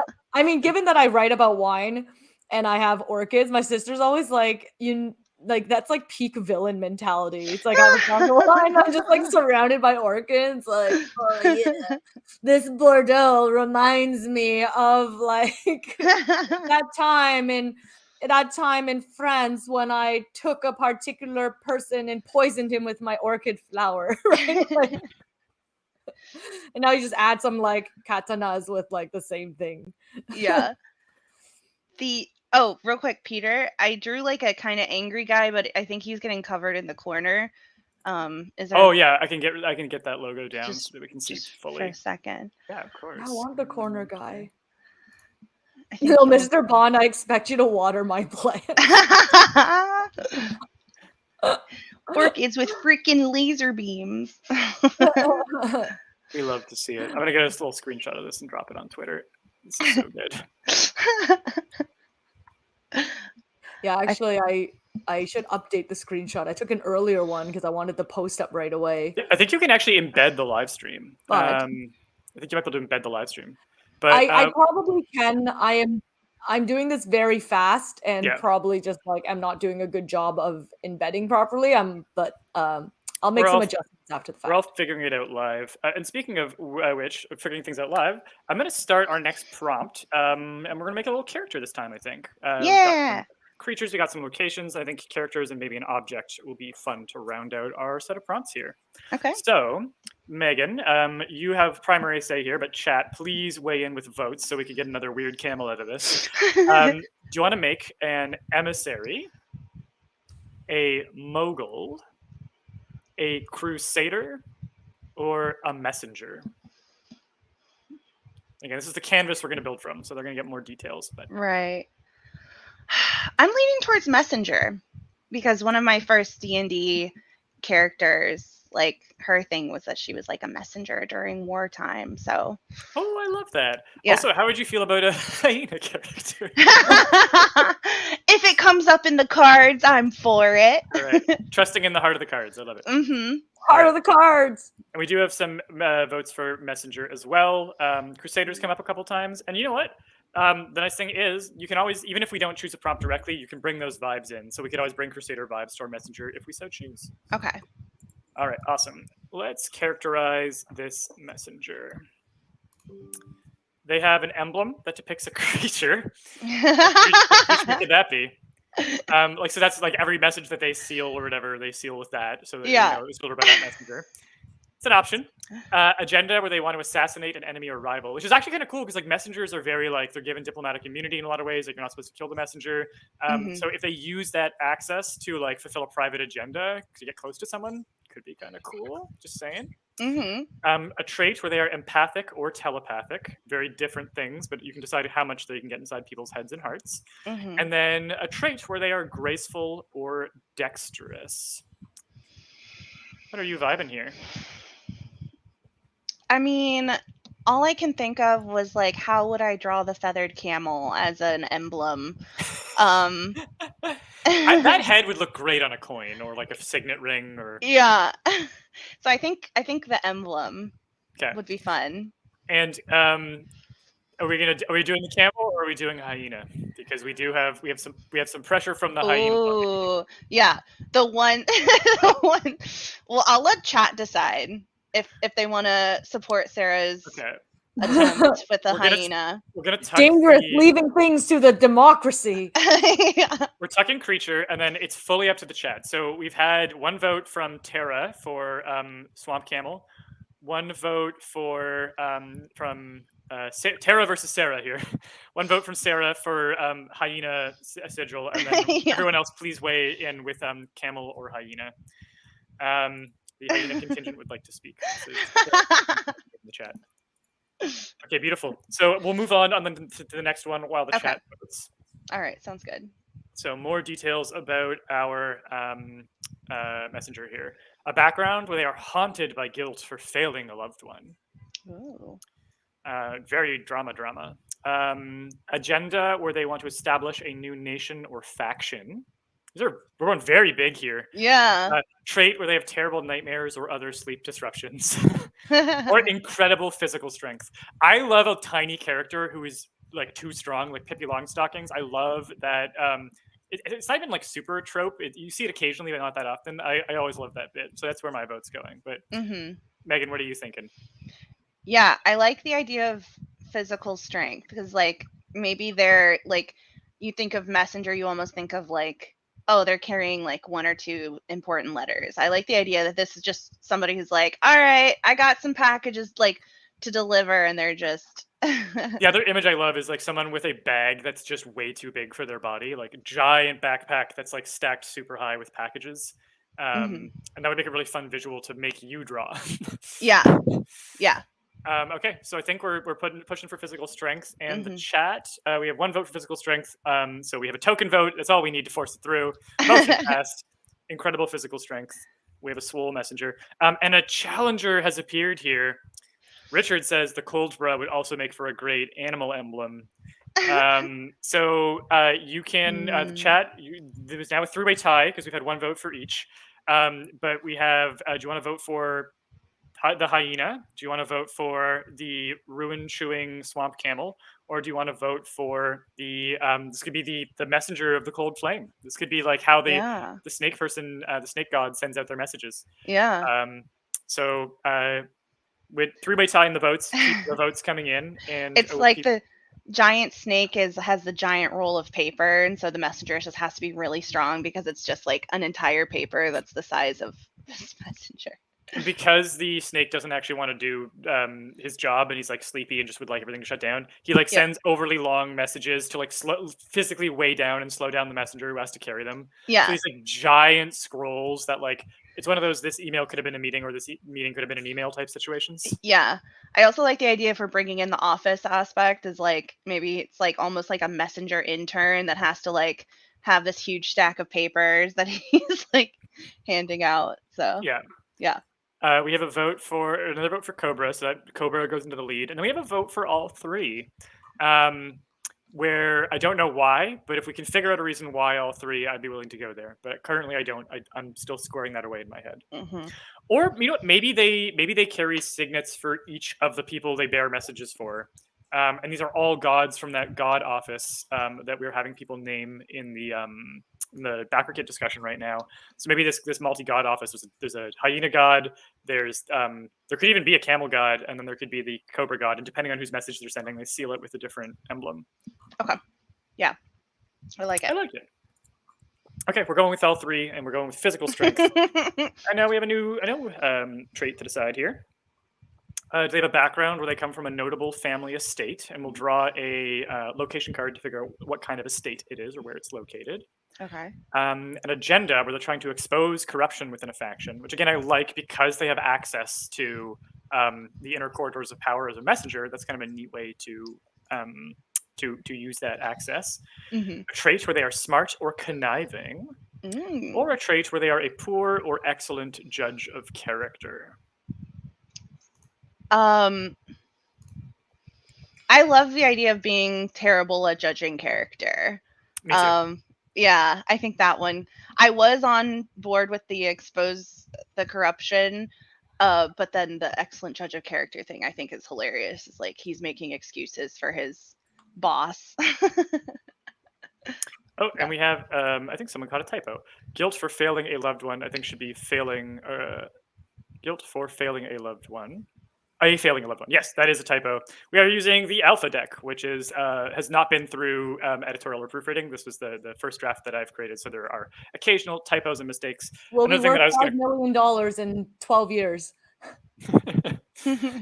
So we but we have a full proofreading team and a content review team, so all of this is going to get a much heavier pass, and also a writing team is going to be coming in to write punch up, so that's when we will catch those things. But thank you for catching that. The other thing, It's so incredible.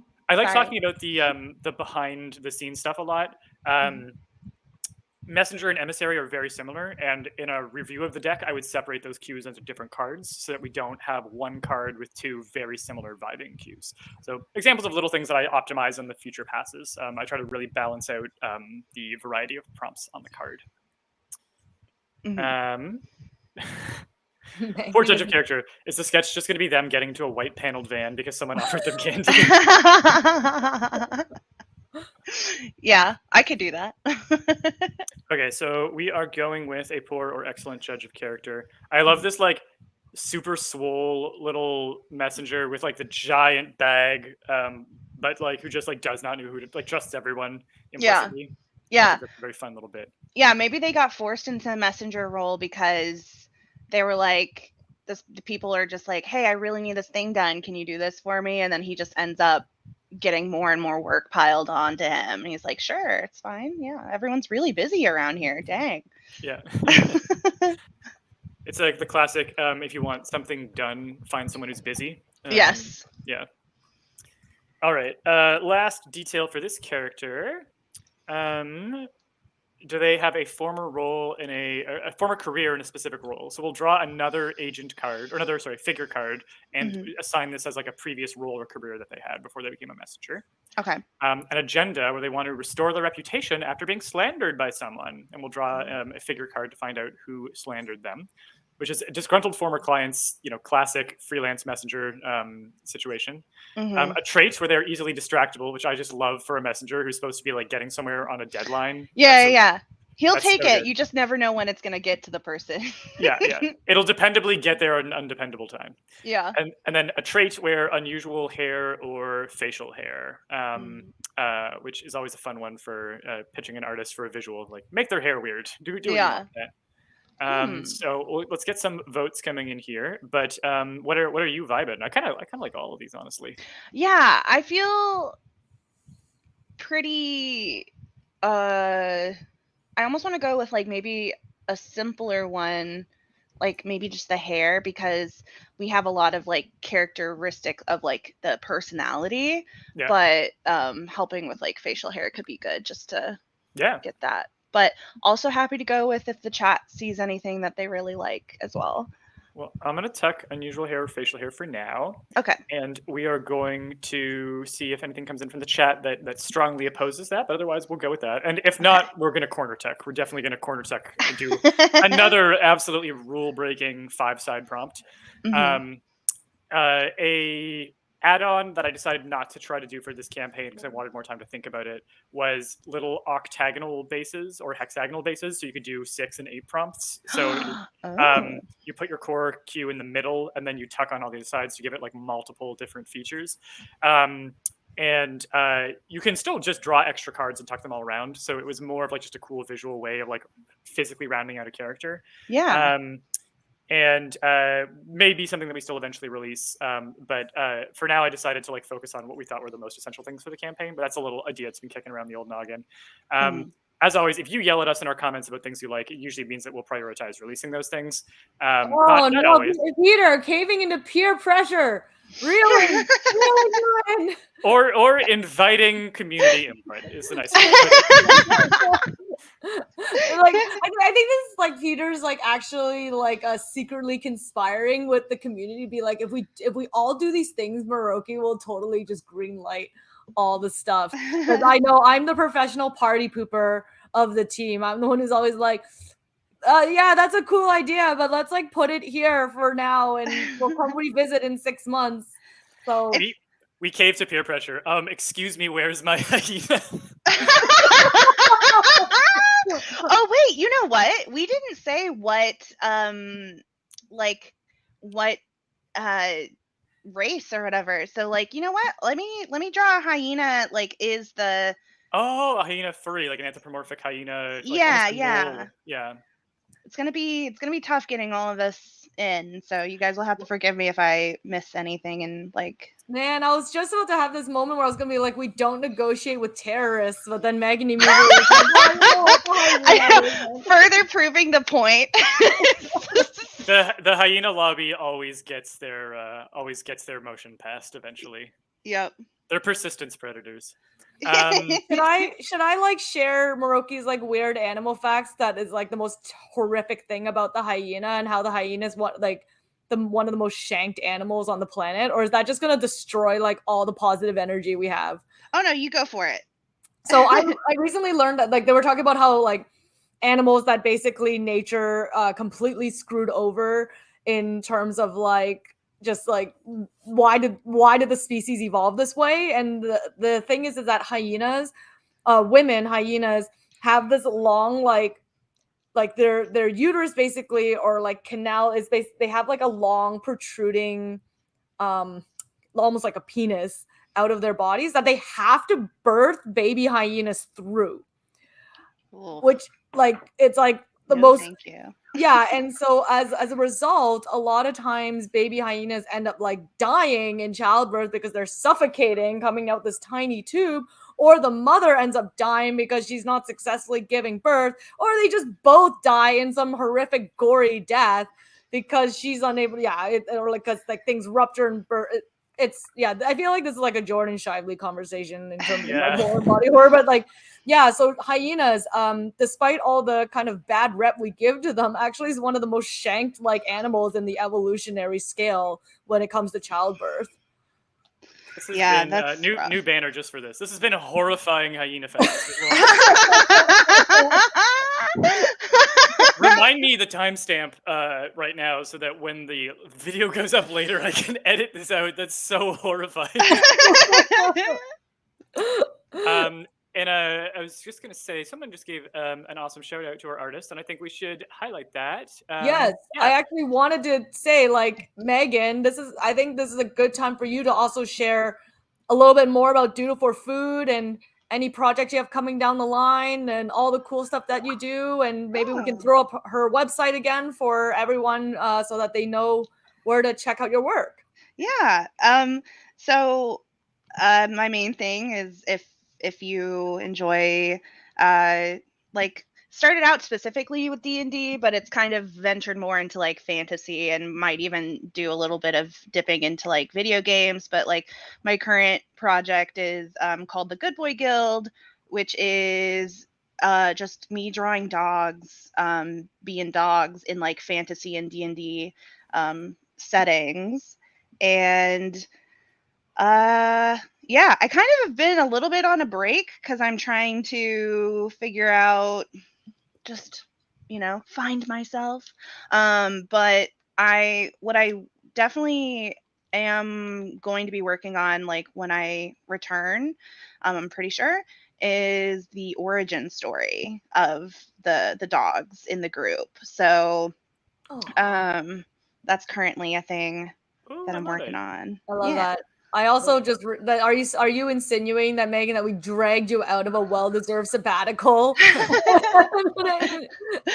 I'm still around, but I was like this seems like so much fun that I can't like not do this. So, but I was nervous because I was like, oh, I haven't drawn as much as I normally do. So, but it's turning out okay.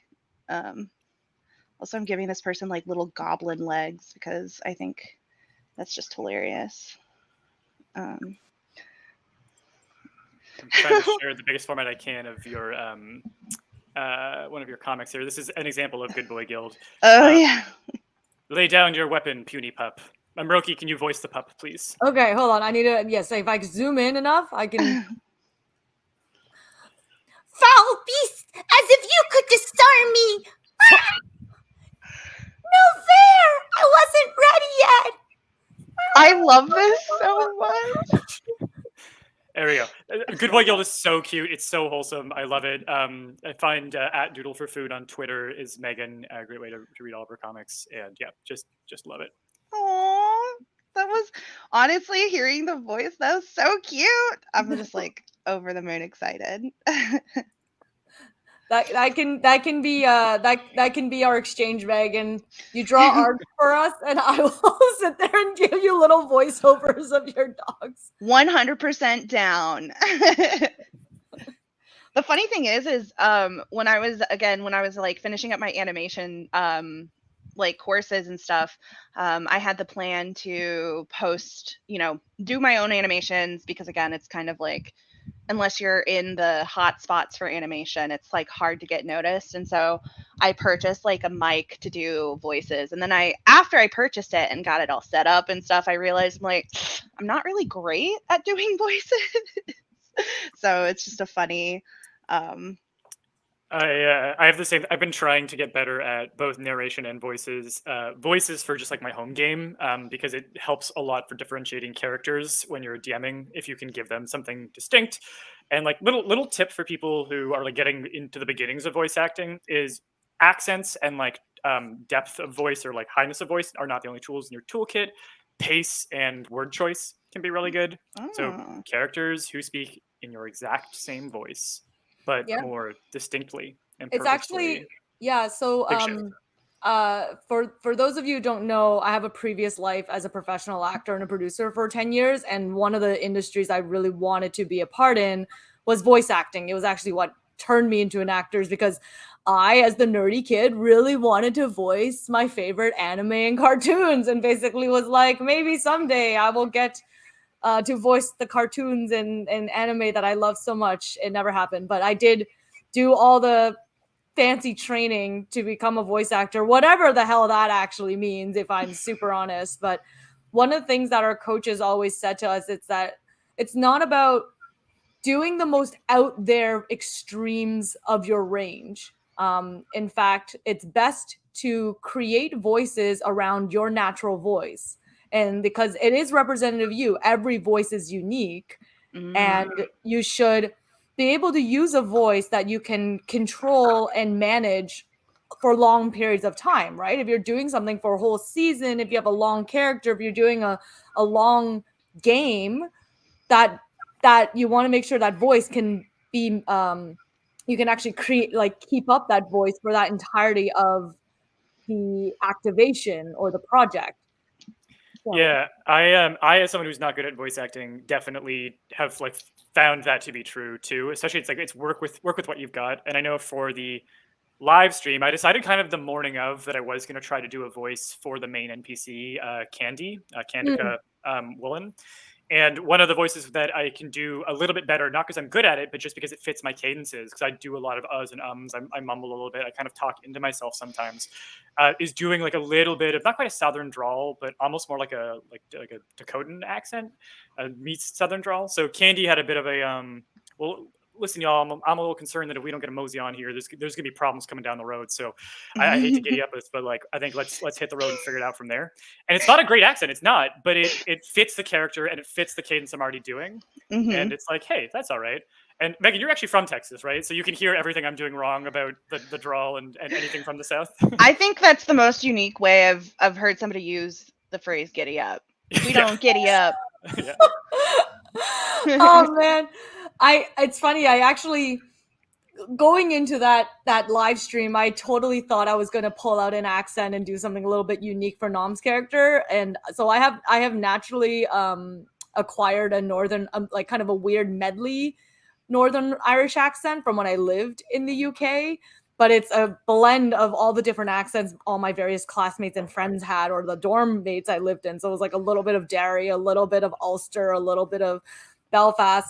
That became my own Irish accent. But I was so nervous, like going into the campaign, that within like 3 seconds of starting, I like threw it all away. I was like, nope, fuck that. Like out of here. I'm going to just concentrate on like surviving this campaign. But originally Nom was going to be a tiefling that also is Irish. The other thing that I recommend, if you are going to do accents especially, I find this is good for, come up with an anchor phrase that you're good at saying in that accent and return to that so you can find the voice, because I lose accents very quickly. And Yep. so for me, I know in my home game, I have a character who is an Irish pirate. And so I'm an Irish pirate. I'm an Irish pirate. I'll repeat it to myself with the mic on mute. And then I'll launch into her dialogue of, well, here's the ting boyo. And it's the only way that I can like come back to the voice regularly. I have to find it. The other one that I do, like anytime I'm doing Scottish, I have to start every sentence with right. Like it's the only way that I can find the voice and reset myself. Yeah. But that's a little, I wouldn't even call that a pro tip. I'd call that an absolute amateur tip, but know your key phrase or your power phrase for finding your way back to the voice. It really does help. I just think of my mother for Chinese accents. Fun fact, the Boston accent came to fruition because patriots were mocking the loyalists during the Revolutionary War, or war, and that just stuck. For Bostonians, I find that origin fitting. I actually would, this is something that I am prepared to do, but I would love to bring in a voice actor to do a voice acting panel at some point. I think we promised nothing after the campaign in terms of like we will keep doing live streams, mostly because I think we need some time to like repair our minds and bodies after like a very go month. What? But I think that I have enjoyed these so much. They've brought so much value to my creative process, like creating with you and learning from all of you and from our guests. So I suspect we're going to keep doing some live streams after the campaign is done. And I would love to see if we can find a voice actor or two to come in and do a like beginning voice acting panel. I know many from back in my days. I mean, I am one. I guess I'm retired, but I also am one. So I have a very old demo reel. Oh my god! Okay, I'm risking putting my digging up like the skeletons of my past, but I'm willing to offer a lot of things for tribute if it means us getting to. Okay, so I know all of us have our eyes. I know all of us have our eyes focused on the link tokens tier to be unlocked. I very selfishly would love to hit the 500,000 mark by the end of the week. I know it's my lofty, super ambitious. I'm the child of tiger parents. I'm allowed to be super, super ambitious. But I was like, I want the 500,000 goal. And if I need to pull out all like the hidden, buried away, dusty demon skeletons in my closet to show for the world to see, I mean, hell, what did I do? So Megan, on the launch day, I like acapella opera metal like Into the Void. I have no idea to this day how badly I sounded because I could not bring myself to listen to the replay. I have my original like voiceover demo reel, which was recorded, I think, in 2013. Oh my gosh. That is like just it's a reel of all the voices that I offered up for work. And I officially stayed in the industry for about 3 more years after that. So of course I never needed to re-record a new one. But if it will entertain the community, depending on what happens on Friday, maybe I'll whip that out and we can play it for the world. Yes. Yeah, I don't know what the challenge will be yet, but if we get enough peer pressure, I will try and dust off some old fan fiction or something. Oh my god, the fan fiction, yes. Possibly too steamy for YouTube. I've written some erotica. I'll say it. I've written some erotica. It gets real steamy. I've written some really steamy like yaoi fan fiction of Yu-Gi-Oh characters. I would proudly say. Oh no, I love it. Our viewer count is climbing as we talk about this. They know. It's making me really nervous. I'm going to answer a couple quick questions here from Butters Stotch. I'm not going to build it back, which means I miss out on the bonus decks. Lost lore especially, which makes me sad. The PDF comes out on the main website from January to March, right? So yeah, all of everything that we have during the campaign, we're going to be opening a pre-order store in BackerKit shortly after the campaign finishes. We're not sure exactly how many weeks that'll take us to set up, but it should be weeks or low number of months. And everything that's available during the campaign just about should be available there with the exception of the promo card pack possibly. But otherwise, yes, even the Outtakes expansion will be available there. It won't be a freebie, but it'll be an add-on for, I think, probably $5. Don't quote me on that. I think that's what we did last time. It'll be something similar. Yeah, so things will still be available. If you missed the campaign, you will be able to place pre-orders. The prices will probably shift up a little bit for things, but other than that, it'll be most of the same content. And not a question, but a chance for us to talk a little bit about an upcoming convention for us. Fellowship of the Table says, I'm really incredibly impressed that you're going to Gen Con after this intense campaign. I thought you would want to sleep for a month. We do want to sleep for a month. If we could change the date of Gen Con, we would, but we can't. So we are going to be there. We've just put in our order for a big old pile of freight of we're going to have Story Engine deck and all the expansions. We're going to have all the boosters. We're going to have Deck of Worlds and all the expansions. We are going to bring some alpha copies of Lore Masters deck for you to try out. It is going to be a ton of fun. Gen Con is a gas. It is a wild ride. It'll be Moroki's first Gen Con, but we will be there at booth 1237. And you'll probably also see me laugh insanely like a lot throughout the weekend is probably what's going to happen. So we all know that sleep deprivation makes us more fun as human beings to hang around, right? Yeah. I won't be able to hide like my demon laughter. And we also will be doing a demo one of the days at the backer kit booth as well. So depending on where you're heading in the journey, of course you guys should come visit us first, but you'll see us in various spots throughout the convention. But I think we need to return back to Megan's incredible artwork, because I think we've sort of it's reached its final evolution and it is spectacular. I was so watching good. you, Megan, put in all the little details, like the little like page details, like the lines, and I was like, yes. It's beautiful. And I love that the sigil of the cold flame made it in. Yeah, I wanted to add the detail of like, okay, he's the messenger for the deity. It's like a little bit on the papers and then a tiny bit on his little tie that's like flapping behind him. And then he's got his little messenger bag, but obviously everything that he has is like way too big and heavy for that. So he's just I also super appreciate that there's always just some like NPC coworker character participating in the backdrop, like we're peering around the corner. Yeah, he's like, what is going on? Yeah, like with the most like not what's the word? Not fully skeptical, not fully judgment, but a kind of like just observing. Yeah. So I have a pitch for the contest to win this one as a sketch card, if I may put it forward. I would like you to pitch what the next message journey that this messenger goes on is. So what letter have they been given and where is it going that they now must set out on a quest to deliver it? I think I would love to see what goes down. So give us a little a pitch in like one or a few sentences, and Murky, if you're good with that idea, if you want to post I'm ready to put it out. So let's see what how do we frame this in a concise question for our various communities to submit in the community forum board? Okay, so we have a anthropomorphic hyena messenger character. That's a mouthful to start. Yeah. Who is incredibly strong and small, spelled SMOL. Yes. They are a poor judge of character.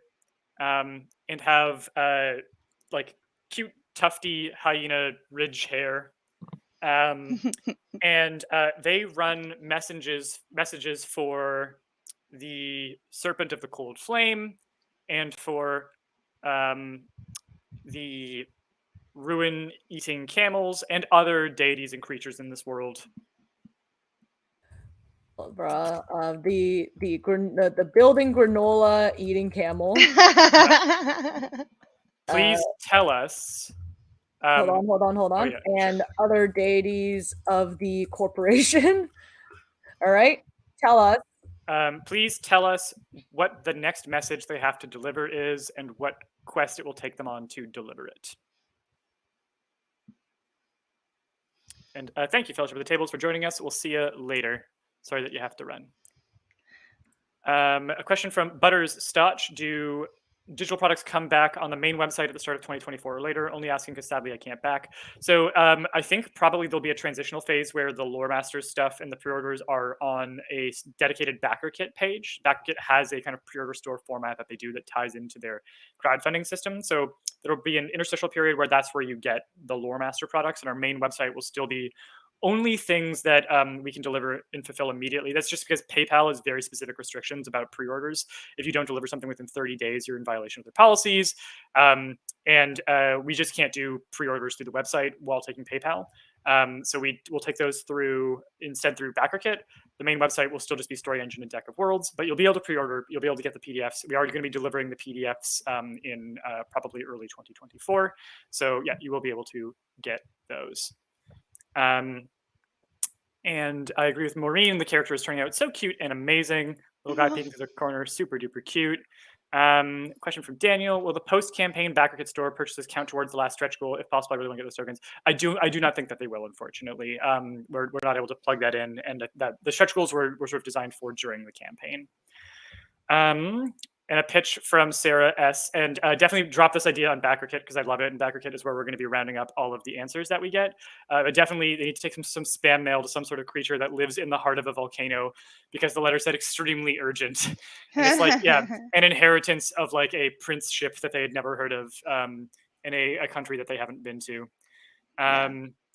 He tries to hand it over, and the letter just burns up. Oh, I love that. But yeah, pitch your message quest ideas in BackerKit. And Eric, if you have a moment to pull up the link to that And I to the just discussion posted board. it. Just posted it. Amazing. And then we have 15 minutes left. Let's say we try and get in one real quick object prompt. We'll try and create a cool item here. I love it. Let's do it. Alrighty, here we go. Are we gonna make a grenade, a tome, a pouch, or a ship? And yes, the objects deck does include vehicles. We do include vehicles in there.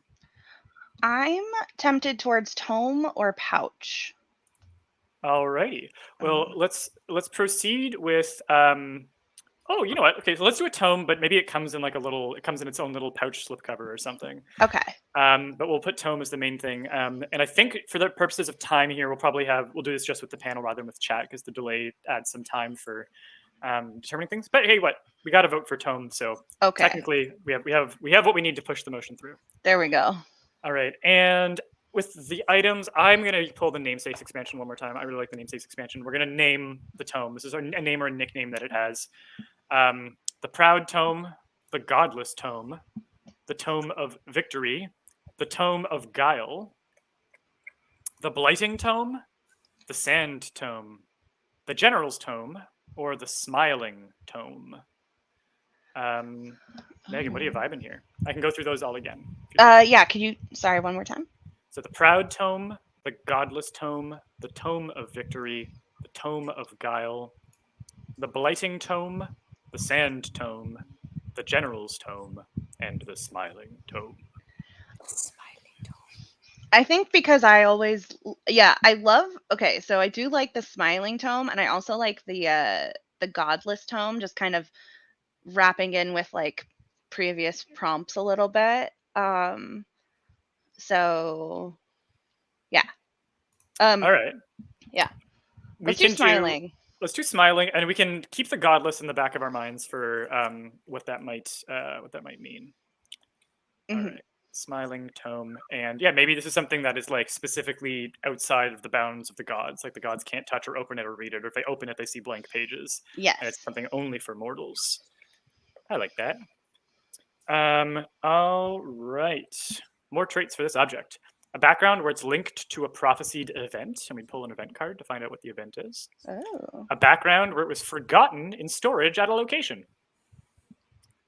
A trait where it has matter creating or matter destroying properties. Oh. Or a trait where it has luck or fate bending properties. I really like all of these. Yeah, that's a great card. I think I like the idea of it being like forgotten somewhere. Yeah, it's just like a creepy book that's smiling, and yeah, I know the smiling book I think is freaking hilarious. Yeah. Well, we had votes for Smiling and for Forgotten and for Godless. So those, I think the fact that we're using it as a Godless book is good. I think that we can keep bringing that in. Cool. And then, yeah, so let's do Forgotten in storage. Do we want to corner tuck either a prophecy connection or matter creating or destroying properties? Do we want a corner tuck going on here? Yeah, let's do it. Let's see. I like let's do linked to prophecies. Cool. Or prophesized event. All right, so let's pull an event card here. Megan, I only just realized that Cobra is like peering out from behind the partition as well. Yeah, I added him last second. I was like, okay, let me just bring it full circle with the callbacks. I love it. I love it. And a little comment from Maureen. So many stories pop up right away, right? And yeah, that's what I love. This is why I love this deck. It's so much fun, and using it collaboratively is an element of these decks that I have underexplored over the years. I think doing these live streams has been really eye-opening for me for just how much fun it is to get a bunch of people in the room creating together.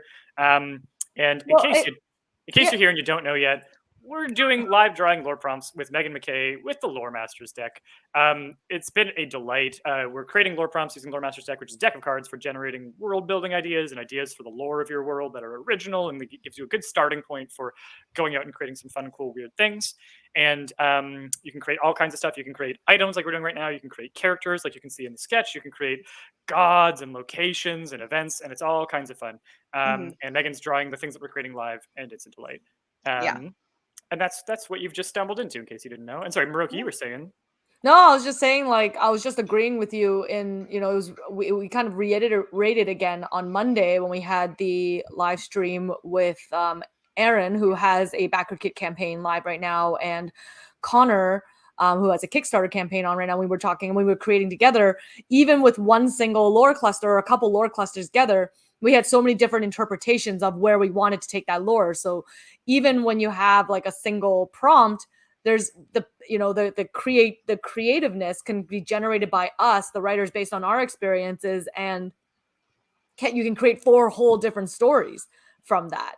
And I think that's what's so wonderful about Lore Masters deck, and also just like how you can generate like multiple participations, or even today, right at the start of our live stream, Peter, you said like the great thing about having each of us, like Megan and myself, participate in pick cues, or even having chat pick cues, is that it kind of changes our own perspective or the direction we think a lore cluster is going to go, because someone else is taking it in a whole different direction, and that's what makes it so beautiful. And Maureen saying you can just do a night of sitting together with friends and coming up with a great story other than when playing D&D. I mean, it's true though, right? Like so I've said the story a few times now, and I think for me, the reason why I like talking about it, and because it felt so poignant, it felt like a learning opportunity for me, is when we were demoing the deck for Eric's mom, who's, very much not much of a writer. She even like was seizing up when we were demoing it for her, because she's like, I'm a chemical engineer. I don't do these creative things. And I was like, just sit down, like it's okay, like we're just we're testing our pitches out, and this is a good opportunity for us to test out a pitch to someone who's just very much not in our field. But as we were creating the lore clusters and inviting her to do stuff, she just got more and more excited. She's like, oh my god, this like scarab creature could eat like dead things, and that's so funny, and it lives in a little house, and then maybe the house could be like, and then she was bringing in her own experience, and she just got really excited. And she said, and she was talking about a retiree friend of hers who she thinks would just love using the deck because he's retired. He just wants to do something like creative and quiet at night, kind of like puzzle building. And she was like, I think it would be really like positive stimulation if he's just using these cards to enjoy, right? Not every game needs to be, I don't know, like winning, even though I'm very competitive. Not every game needs to be like winning or getting to an endpoint. It could just be a simple exploration of something. Yeah, and I was gonna say, my definition of winning in D&D is when everyone wants to come back to the table next week, right? When everyone's excited to be back again. That's the win condition for D&D, in my opinion. And I think that's like that can be the win condition for using the deck, is just like being excited. And I was going to actually say the exact same thing that Richard just posted about. We have a section at the back of Deck of Worlds for how to create collaborative worlds using Deck of Worlds. And we've talked to GMs who have done this, who have made their campaign setting with the players, and the amount of buy-in that you get like is incredible. People just feel more invested in the world. They'll have a little corner of it that feels like theirs, and they often will have characters who feel more rooted in the world because they understand it on a cultural value level and a creative level. You'll get those deeper connections that really make characters feel like they're actively part of the world. So Lore Masters deck will definitely have a suggestion for using it collaboratively for coming up with prompts. And I highly recommend doing a session 0 where you create a world with people. You can still do your like dungeon master, I am the god of this world, where you like add things or add secrets and the things that only you know. Definitely still do that, but starting from a canvas where people have created it together is I just cannot recommend it enough. Really, really good idea. Yes. Sorry, I was taking a moment and just reading various Doodle for Food comics. And probably got distracted. I've done the same thing before where I'm in the middle of a realizing, wait. Literally did the thing that Peter says he does at the start by being distracted. And looking at the next level up is you have to go interrupt Eric's work to show it to him. Like, sweep the laptop off the table. I love the no gods allowed little label on the top. It's yeah. Peter, were we going to add on one more qualification to this book, or are we just allowing Megan to run? We got to add a couple more things here. So it's linked to a prophesied event. Megan is the event that this book is linked to through prophecy. A divide, a winter, a gambit, or a reunion.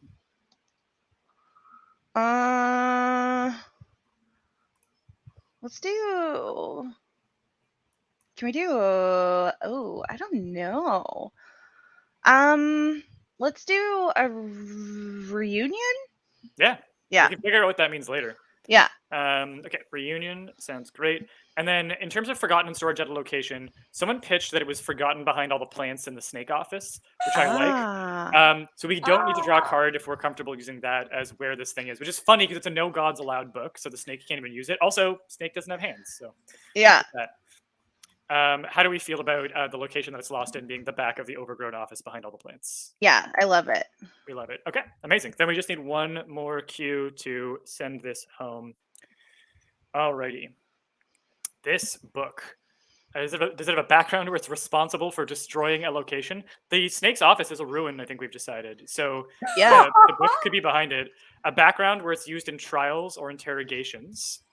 A trait where it has absorbing or consuming properties. It does have those beautiful teeth and that smile there. Yeah. Or a trait where it's strong against a specific material. Let's see. Yeah, I think I like the idea of, again, we're just tying in the little loose threads of like, yeah, maybe this is a book that creates ruins and it's kept in the office and forgotten, and it's basically responsible for giving the camels unlimited granola. I like that it's it's almost like one of those like little lending little library books, but when you stash it somewhere, it like accelerates decay in that place. Yeah. So it accelerates decay wherever it gets left. It turns that thing into a ruin. So somebody at some point intentionally stashed it inside the snake god's office to like break it down to make food for the camels. Yeah. I was gonna try and do like a bookmark so that this is the part where it's talking about the what was the event or whatever that it does, or the reunion that it is prophesied. Yeah. So it's like in the book. I just like the idea of this like very powerful book and somebody is using like a cheap little bookmark to be like, oh, hold on, we got a little prophecy over here. Yeah, and like the bookmark is like, again, we have this book that is prophesied a great reunion that will change the face of this world, and the book is like, I like big books and I cannot lie on the bookmark, like just something really dumb. Yeah. I want to know how many of us in the chat uses old receipts to bookmark our books despite having a really epic and expensive fancy bookmark collection.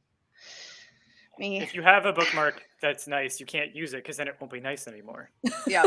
I assume everyone knows the rule. Yeah, I don't think I've ever used occasionally I will use like the bookmark that the bookstore gives you when you buy a book. I do like using those, but then I inevitably lose them because I've been given so many and I have none. So yeah, receipts all the way. Do you know what was my biggest pain and like suffering every single time I had bookmarks as a kid? Was when the little tassel gets unraveled. and falls apart, and now you're left with this like piddly string. Yep. And you usually struggle for a little while to tie it back together, and then realize you really very much do not know how to tie a tassel back together as a 7-year-old. Yep. And you proceed to be very, very upset. Yes.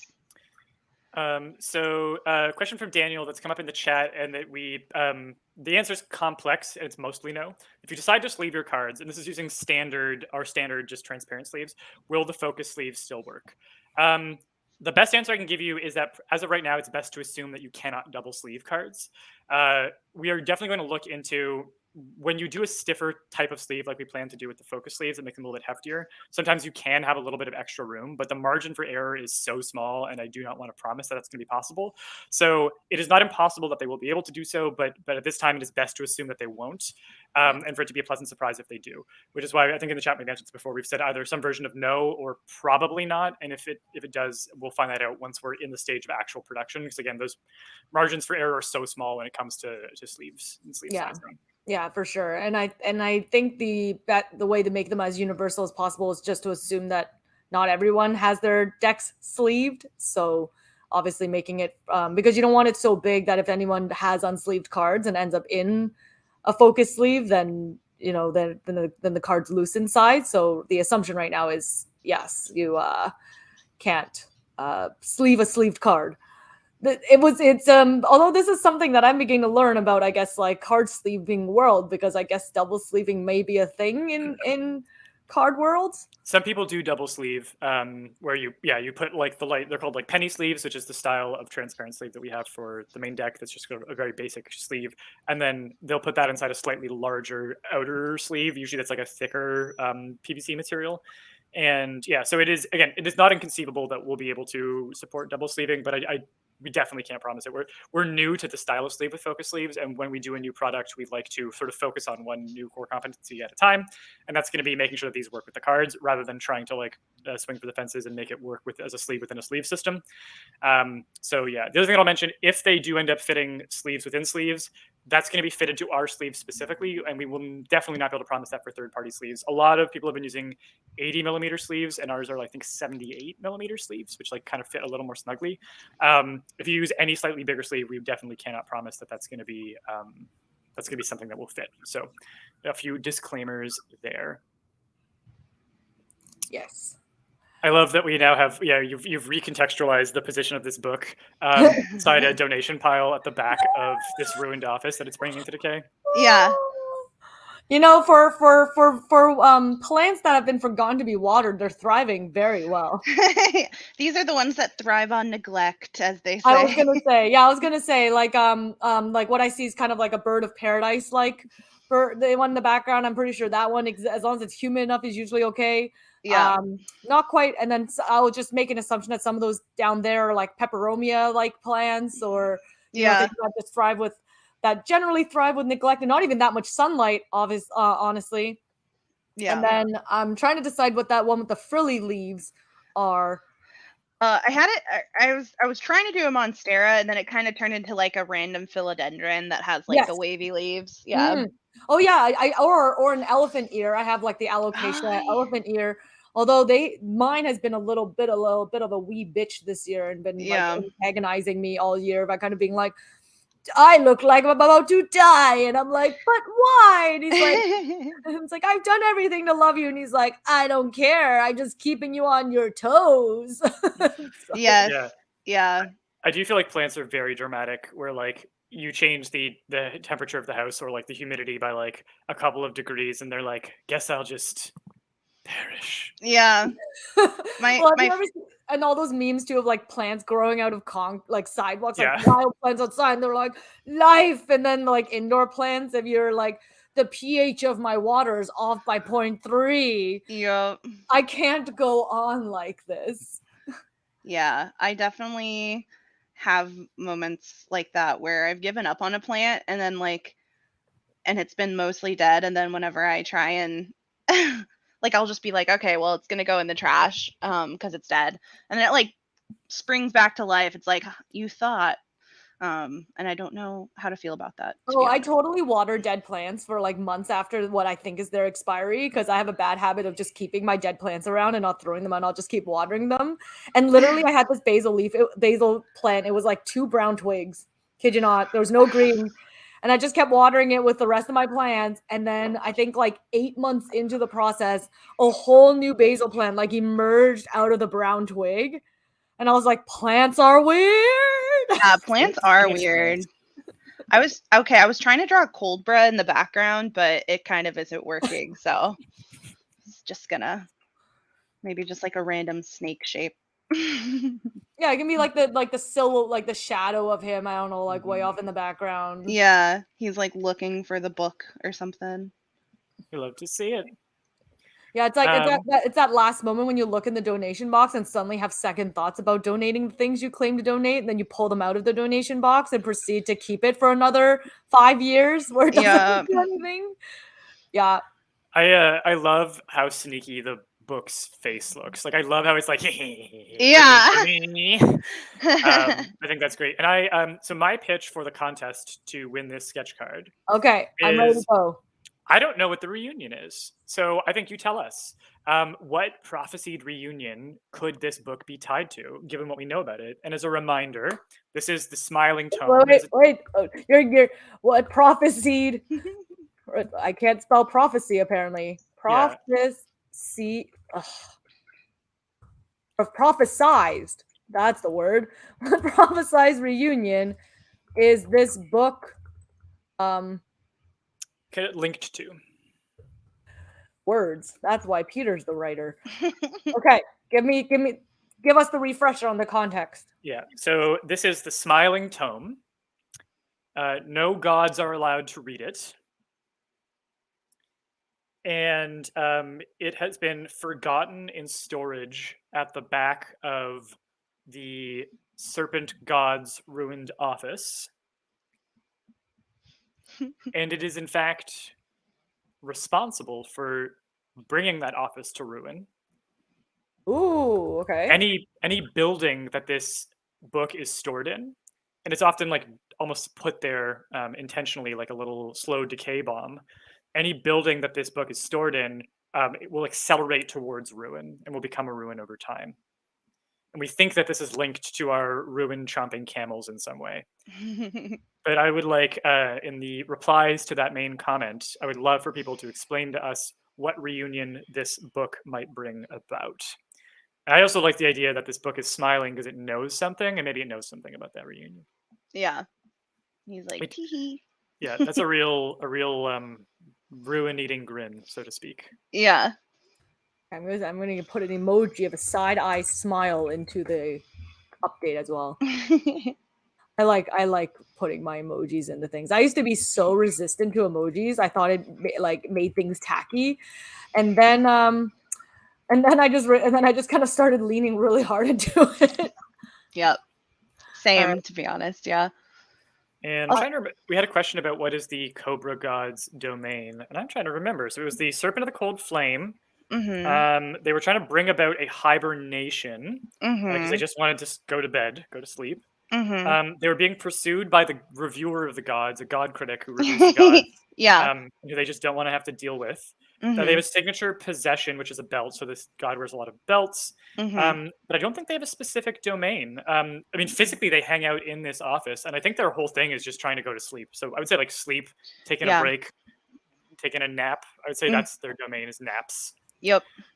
And another quick question from in the chat from Eric, our community manager on Story Engine Deck. Is there actual magic stopping the gods from reading it, or did the book just give itself a label and hope that no gods try and test it? I love the idea of the that meme from Arthur where his sister DW is like, I would stay out if I could read, but I can't. And it's a sign saying like no DWs allowed or no sisters allowed or whatever. Yep. I like the idea that there's no gods allowed, and there is out there like there are some illiterate gods who are like, yes, that doesn't include me, and there's no magic. It's just a like, don't read my diary type message. Yeah.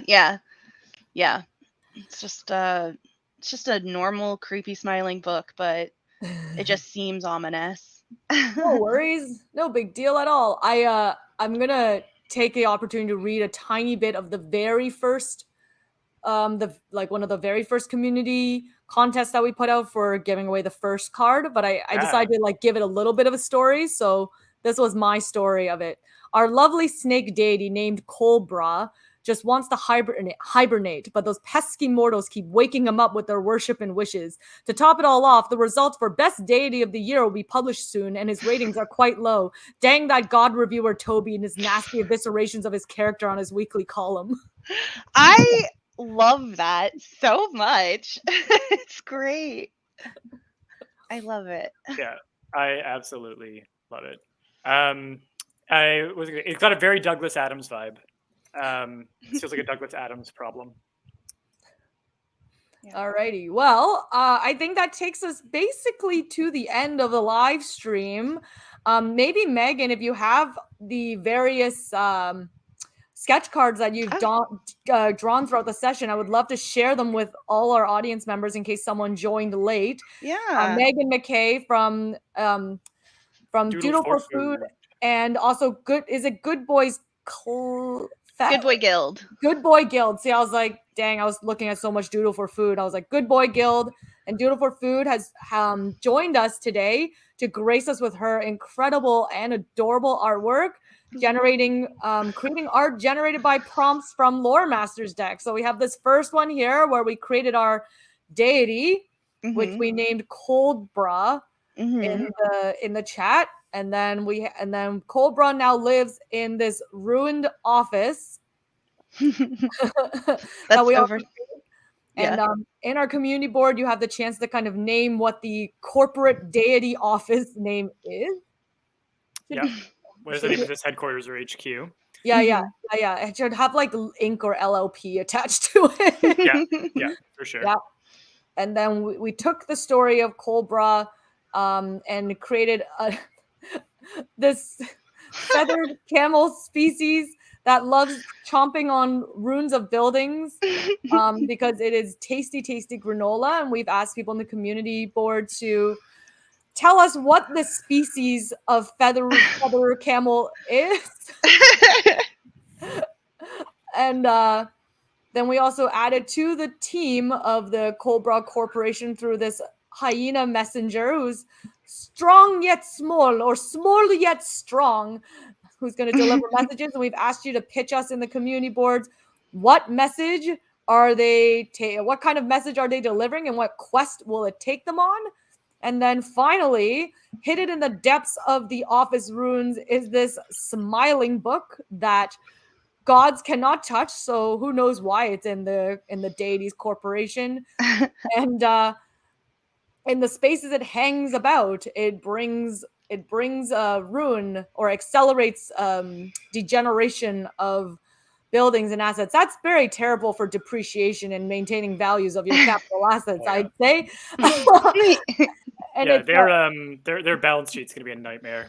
Yeah. And how do you write the book off as like your loss or as the insinuator of the loss? Can you launch lawsuits against books that depreciate buildings? I think this falls under the domain of bookkeeping.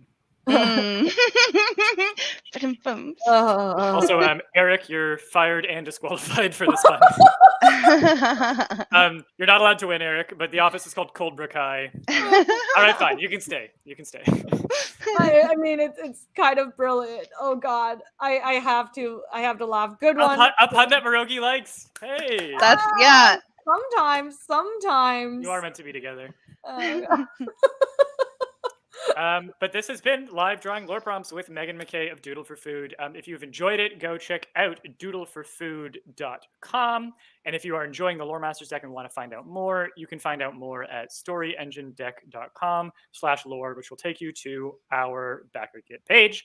And for the next 24 hours after we finish recording this, we will be taking your pitches in the discussion. I will make sure to link to the exact thread where we are taking your pitches for naming the corporation and deciding what the reunion of the book is and naming the camel. All of that stuff, I'll link to that in the show notes, as well as Megan's comics, so you can find out all the wonderful things that we mentioned during this live stream. And then I think the last thing we'll say is please come join us for the marathon wrap party live stream. It's going to start Friday at 9 p.m. Eastern time. It's going to run until at least midnight. We're going to be sending off this project in style, and we will have details about what the itinerary of that will be coming soon. So we will share that in the next update. But thank you all for participating. Thank you, Megan. Thank you, Maroki. This was a delight. And I look forward to seeing you all in the next live stream. Now we're going to do that awkward thing where we wave at the camera until the broadcast end button goes through. Thanks, everybody.